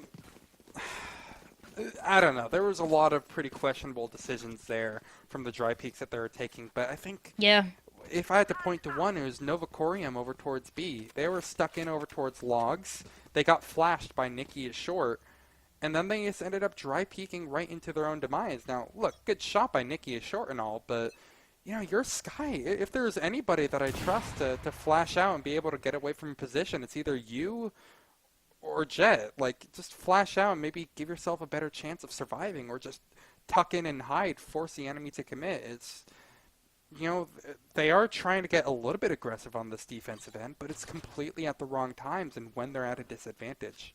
And that's what's been hurting them a lot. Kept them killed. Yeah, the Arena able to get away, able to get out of that positioning, but still, the kills and waiting for the right opportunity to connect those kills. Johnson and Wales, they are just finding the answer. They found the formula that was working out, and even the trades are going to connect Juice. I mean, he's gonna feel pretty good about those 3 kills too. Yeah, and it's important too who gets those kills. I'm not quite sure how many ultimate points he had before this round started, but one thing that I think is so seldom talked about but is important is who gets the kills on rounds when you're against pistols, because it can do a lot of favor for you when you're trying to build up momentum and actually try to build up those ultimates as well, right? Depending on who gets those kills. Yeah, absolutely. Now they have a Hunter's Fury. Because Solsta also got a kill there, they have the Blade Storm. A lot of options open up for them to close out this game right here, right now. That's even more post-plant benefits that Johnson and Wells can take, and they have been planting the spike over and over again. They've been able to get away with positionings just from the early pick that happens. Last round, it was the operator connecting perfectly, and it can also continue to be just that. It's Johnson and Wells forcing post-plant scenarios where Long Island, they cannot get into any sort of positioning. So there it is, Long Island. The response has to be playing aggressive. Good opening pick here, but a little bit more is still going to be needed. The Sky going very, very low. Incredibly low, yeah. Just a little bit of confusion over towards B main as well. They're a little bit stacked up on each other's angles, so it wasn't exactly the easiest job. But Long Island, this is their most promising scenario that we've seen for a while. This is their round to lose at this point. And they certainly could. They're still playing for picks. This is around the time. Also, keep an eye on that timer. You know, this is the point where Johnson and Wales would probably start setting up for an execute. And I don't know. I think at this point, Long Island should just respect the space and give them it. Allow them to execute, and then they can go ahead and retake, having full advantage. Yeah. Flash in. And it's something that we haven't seen much of, that respect coming in and to want to play those post ones. No chance. Oh, is it going to turn into even more? Oh, no. Yeah, this is absolutely brutal. They're actually going to be able to make this into a full-on execute. That's a fight D1 athlete need to win. Unfortunately, he's looking like a D3 athlete if he's going to be losing those. DJ Mandude. Spotted. Also victim of the Sova ults. You have the Killjoy lockdown being utilized, but for what? What are you going to be doing behind this? There's no big plan behind this one, B-Man. You haven't even broken the door down. It's not going to force him out of position. Okay, maybe it will get Jews, but it's still in 2v2. Solsta finds his first, and the second one position's given away, but he doesn't quite find the kill. Why are you using Hunter's Fury, sir? You don't have the time of day! No! Johnson and Wales, they get the 12. It's unfortunate, that's for sure. Did they think the last player was towards 1? I mean, it really seems like that was the case for the Hunter's Fury to be used, especially in such a risky positioning. But things that shouldn't happen, and even a little bit of misinformation that could have gone into investing in ultimate, that crucial, right? It's a Hunter's Fury that you want to use to cancel a plan or to use a little bit of it for information. And Johnson and Wells, I mean, they're on the better side of it once again. One more run for them to take this, and so much utility that they have, so much economy. They've been winning finally those rounds in a row that they've been waiting for. Yeah, the momentum in their favor, the ultimates, the eco. Not to mention, this is also for playoffs, right? This means so much to them. So yeah, go ahead, use that orbital strike, cancel out that lockdown, give yourselves the best possible chance of being able to win this round and book your ticket to playoffs. They're gonna need it. But a backup from Johnson and Wales. This isn't their final destination. Maybe it was all just a ploy to get that orbital strike out of them. Who knows? Either way, mini drones gonna respect it for now. We'll back up. Again, if you peep at that radar, you'll notice maybe they are having second thoughts, but they've split up. Now they're starting to get a bit more variety. There's a player coming in from Catwalk who is being watched, mind you. That's DJ Mantu. He has to be good for this kill, and he is. Finally something going the way of Long Island. Still a couple of tools for executes, but this is, again, that timer I talked about. This is when Johnson & Wales usually start actually making their move in. They need to make this one work. 30 seconds left. Waiting So after 5v4 here, and yeah, the time is going to run out. The opportunities could be fading away into this one. Long Island, all members alive, but that doesn't mean that they can win the round. The kills are everything. And so far, not going their way. A little bit of trades time. Only 10 seconds, and it seems like finally they find the answer. Yeah, and there's no time either. Spike is down in the middle of nowhere. The wrong person in the wrong place. Myranium. He can't be pathing that way, even to close the door. Excuse me. It's going to lead to his demise, and 8 rounds for Long Island. They stay alive, but at what cost? So much damage done, where even though they won the round, they're still at a pretty terrible disadvantage. I mean, look at the amount of rounds that the Johnson & Wales were winning. It was 5 rounds in a row. That means that the economy is continuing to thrive. They can still buy the operator in the hands of Solstad. That has been doing quite a lot for the post plan that we already got the chance to talk about. Long Island, it's still, you know, light shields, not in the best positioning to work with, and that is why this positioning in the map that has to be everything. 2 members into the B side already getting spotted, can be traded at least, but not even going to be the case. Yeah, Novacorium, unfortunately, that's a position where if you're going to play, you need to have some backup in the form of someone over towards, well, market, but usually like defensive spawn or something, but they were all alone. I can't exactly fault them from dying in that position. Luckily, B-Man seems to be picking up the slack. They need to do more, though. 1 kill's not quite enough. A teleport in towards the back of Boathouse, too. And it's looking incredibly good for Johnson & Wales to close this one out. And with a shot from Solst to hit, might be the best shot of the day, getting in that entry late. That was clean. Well, let's see if they can do it again. Close this out in style. It's a 1v4. DJ Mandude has had a lot of depressing moments being on the losing end as a Sova. But maybe, just maybe, they have it in them. It's 1 kill, 3 more to find, and he took down the Star Solsta. Paranoia in. That buys so much time, doesn't it?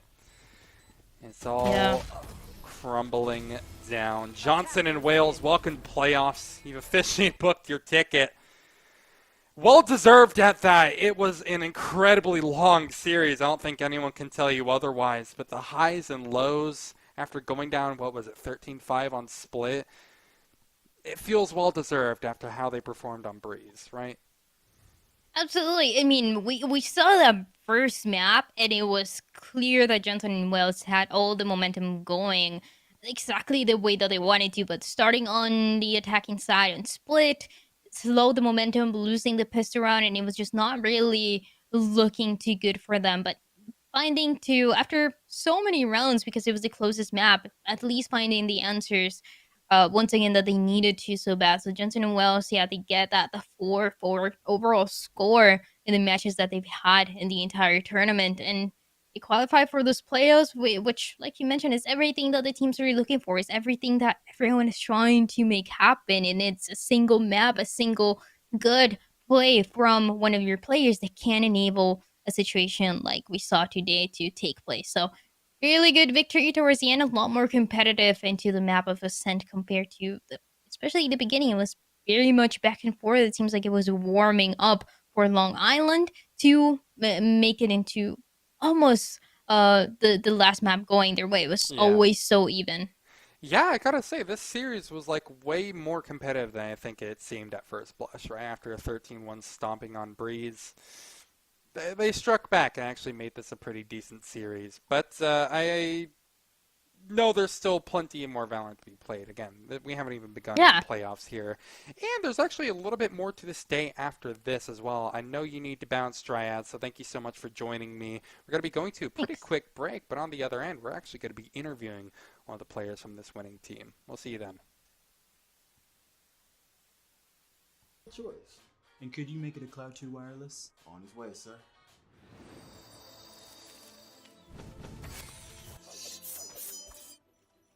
Sounds amazing.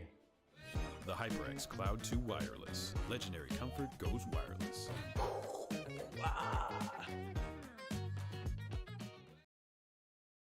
Ain't accept and ignore, just kicking down all the doors. Guarantee you, boy, if I ask for it, it's gotta be real big. I gotta make it just for my kids and for their kids' kids. That's wealth years and years. Promise my brother soon as he out and finished his bid, we finna do it bigger than anybody ever did. The odds is real big, jobs that's real big. Satan trying a little, my God is real big. Stayed up on the ground on the cars is real big. I gotta do it big, the only way that I can live.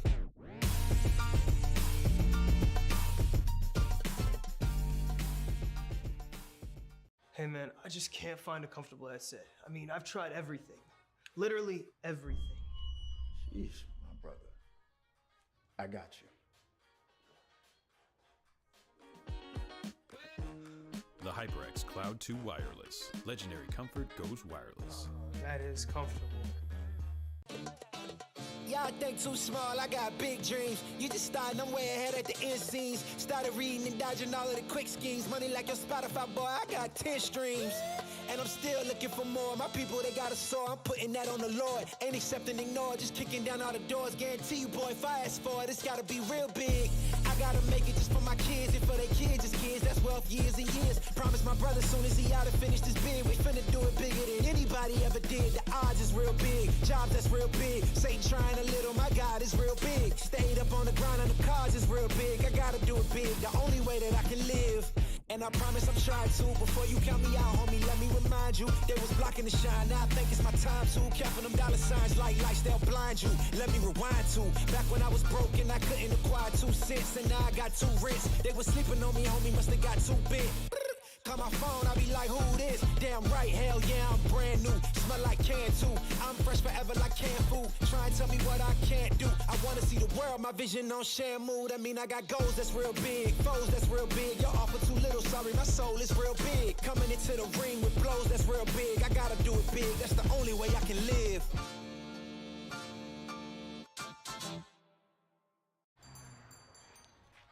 What will you like today?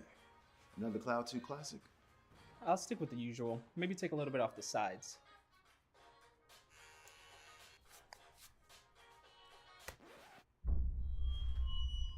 Oh, that's fresh. The HyperX Cloud 2 Wireless. Legendary comfort goes wireless. Hey, watch your head.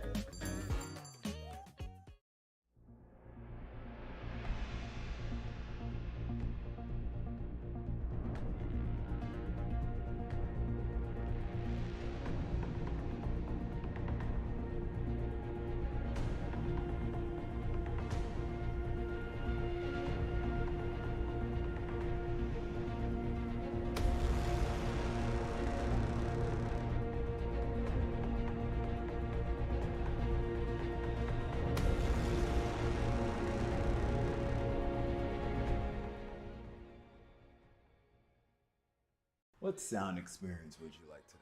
I'll have the fantasy pack. Good choice. And could you make it a Cloud 2 Wireless? On his way, sir.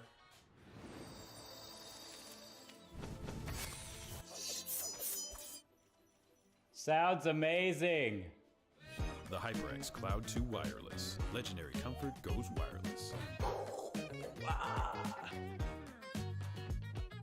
Ain't accept and ignore, just kicking down all the doors. Guarantee you, boy, if I ask for it, it's gotta be real big.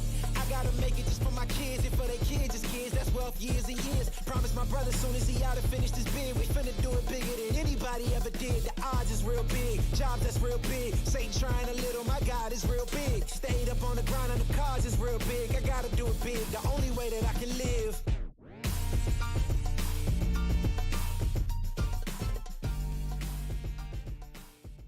Hey man, I just can't find a comfortable headset. I mean, I've tried everything.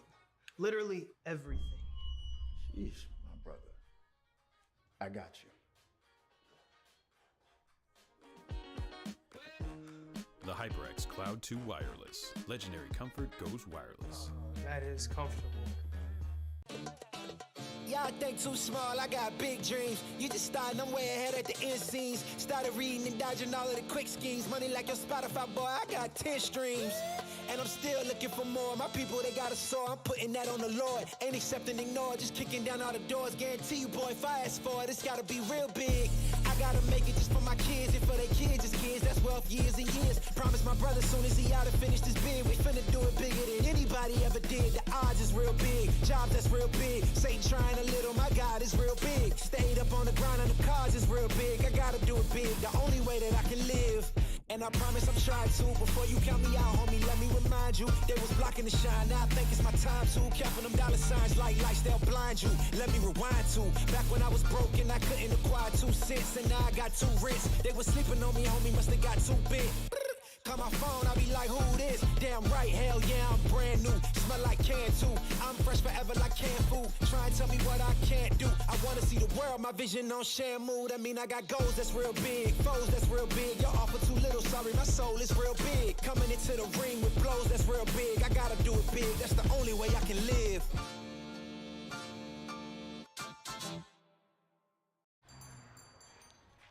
What will you like today? Another Cloud 2 classic? I'll stick with the usual. Maybe take a little bit off the sides.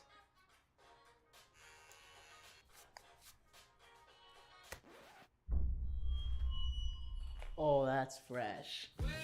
The HyperX Cloud 2 Wireless. Legendary comfort goes wireless. Hey, watch your head.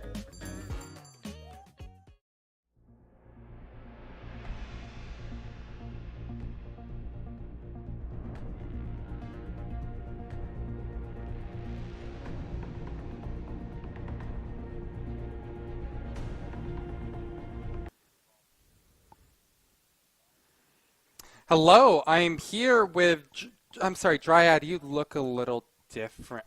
It's your hair. What's up, Dryad? How you doing? Welcome back for ECAC Week 8. My name is Ito, and I'm joined by, this time, Chadlantis.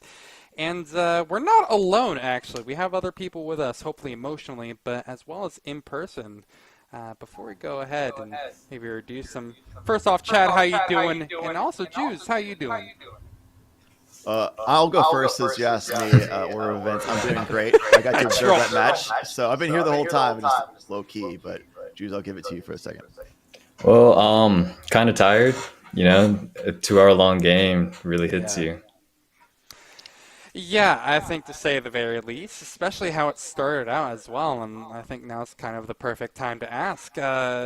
You know, you stomped on map number 1. It was Breeze 13-1, I think. But then heading into map number 2, I'm curious, maybe not what's changed is a question, but I guess what happened, because Split was a completely different story.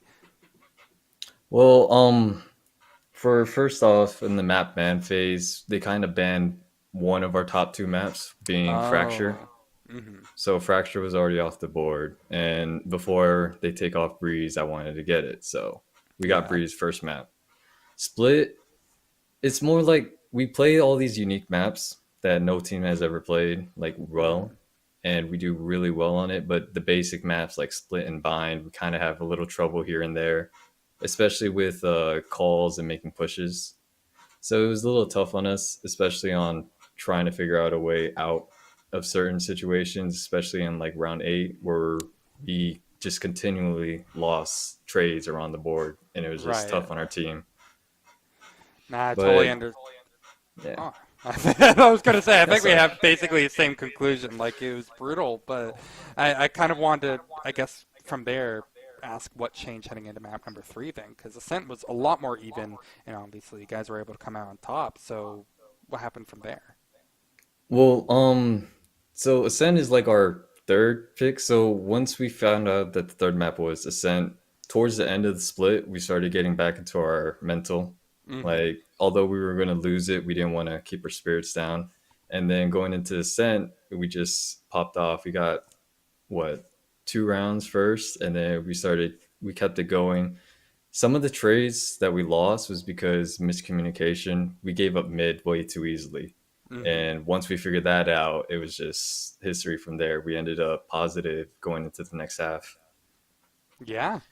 No, it was fantastic from there, and obviously you're able to close it out. It was, again, neck and neck for a while, but certainly you guys kind of obviously dragged it out in the end. Chad, I actually want to toss it over to you. Do you have any particular questions, since I know you were the one behind the camera for it all? You saw everything.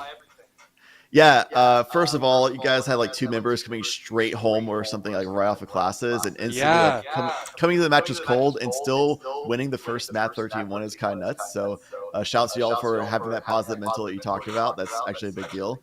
But yeah, it looked like for Breeze, and then also on Ascent, a lot of it looked like a lot of Solsta just kind of dominating with a lot of operator usage.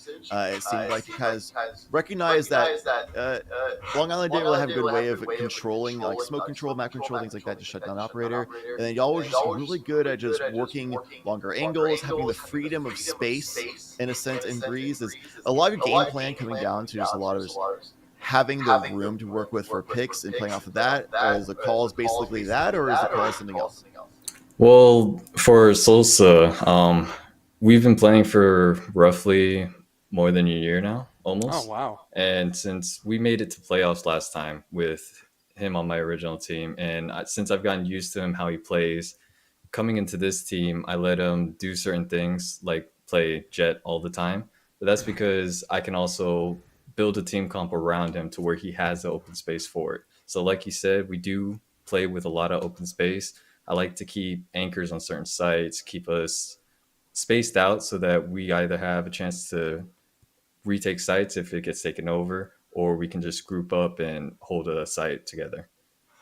Works out really well. I like that. And I think that's actually a pretty good jumping off point as well. You mentioned playoffs last season, and I think with this win, you have all but actually confirmed a ticket into playoffs. Now, I'm not going to actually say for sure, I'm not the authority on this, but assuming you did make it to playoffs, you clinched it right here. Is there anything that's going to be changing that I guess is noteworthy, or how are you going to be heading into playoffs knowing what kind of teams you're going to be up against? Well, judging from the last playoffs that we have, a couple teams that have made it into this season's playoffs are here again. So I have a few things for them. Might work, might not work. We just have to do a few more testing.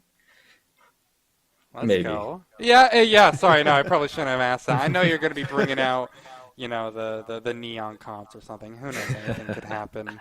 Once again, Chad, I think I'm going to ask you if you have any last questions. That way we don't keep this man here forever. Yeah, I mean, we basically covered everything as far as just like talking about the match itself.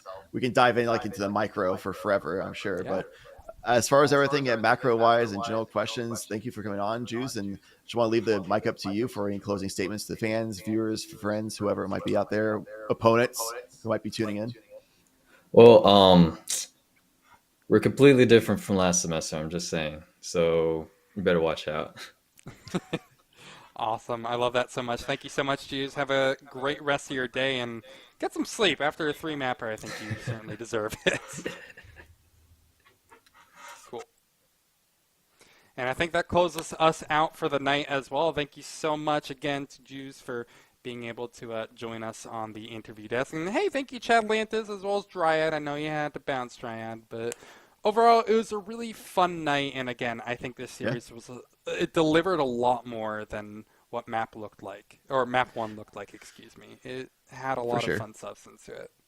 It was nice seeing the fire still in Long Island after losing down 13-1. It came back strong. That shows that the competitive spirit, which is what we're really here for, just seeing competitive spirit in players wanting to win no matter what. They didn't just throw away just on a bad start to the series. So also a lot of just moments of pop-off moments for a lot of players. B-Man put up an incredibly valiant effort. Yeah. In that last map especially. Was doubled their second highest kill count for the team and just was stopping everything and playing things really well.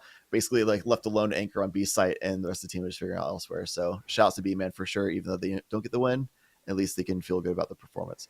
And we'll still never forget that wild 1v4 where they could have stared at a wall and still won it. It was crazy. Sometimes less is more. Exactly, right? He's a minimalist in his plays, and you have to appreciate that. Thank you so much again, Chad, for joining me for this interview. But I think that does us for this week 8, I believe it is, of ECAC. I believe there is going to be a short break before we return for playoffs, but I can guarantee you it's going to be more amazing games. So we'll see you on the other end. Thanks for watching.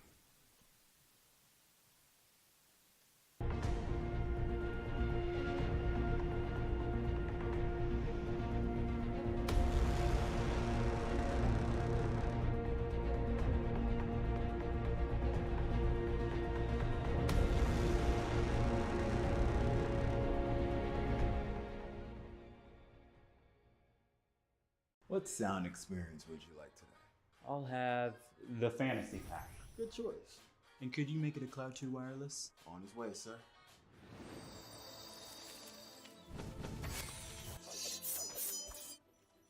Sounds amazing. The HyperX Cloud 2 Wireless. Legendary comfort goes wireless. Ain't accept and ignore, just kicking down all the doors. Guarantee you, boy, if I ask for it, it's gotta be real big. I gotta make it just for my kids and for their kids' kids. That's wealth years and years. Promise my brother soon as he out and finished his bid, we finna do it bigger than anybody ever did. The odds is real big, jobs that's real big. Satan trying a little, my God is real big. Stayed up on the grind on the cars is real big. I gotta do it big, the only way that I can live.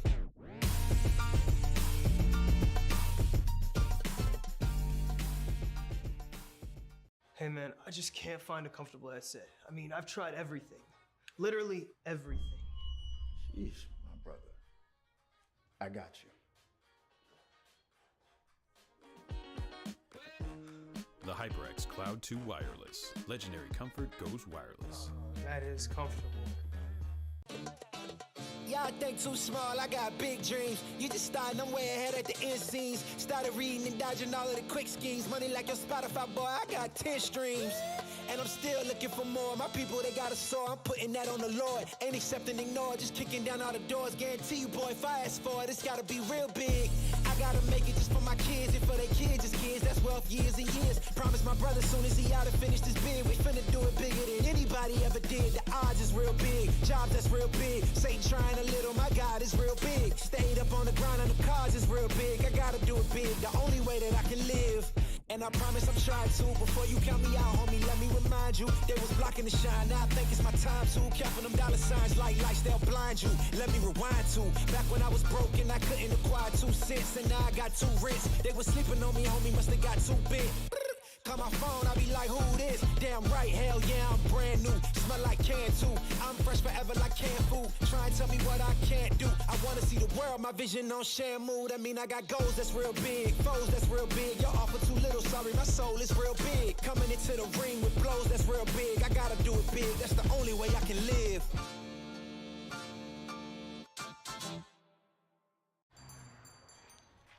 What will you like today? Another Cloud 2 classic? I'll stick with the usual. Maybe take a little bit off the sides.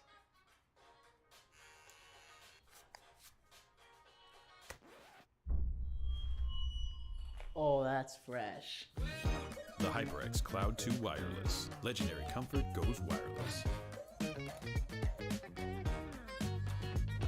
Hey, watch your head.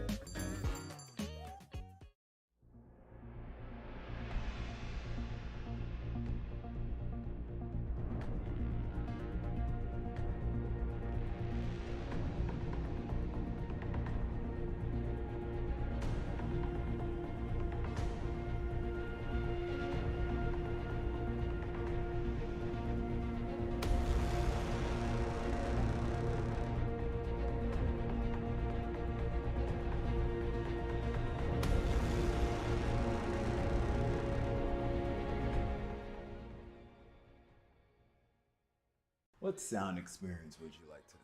I'll have the fantasy pack. Good choice. And could you make it a Cloud 2 wireless? On his way, sir.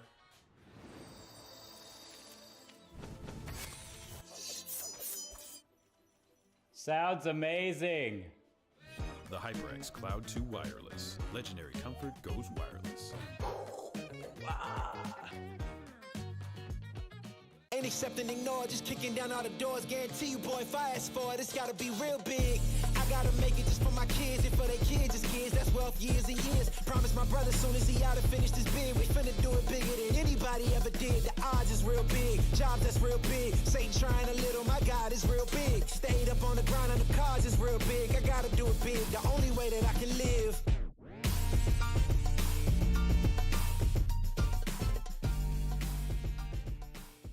Hey man, I just can't find a comfortable headset. I mean, I've tried everything. Literally everything. Sheesh, my brother. I got you.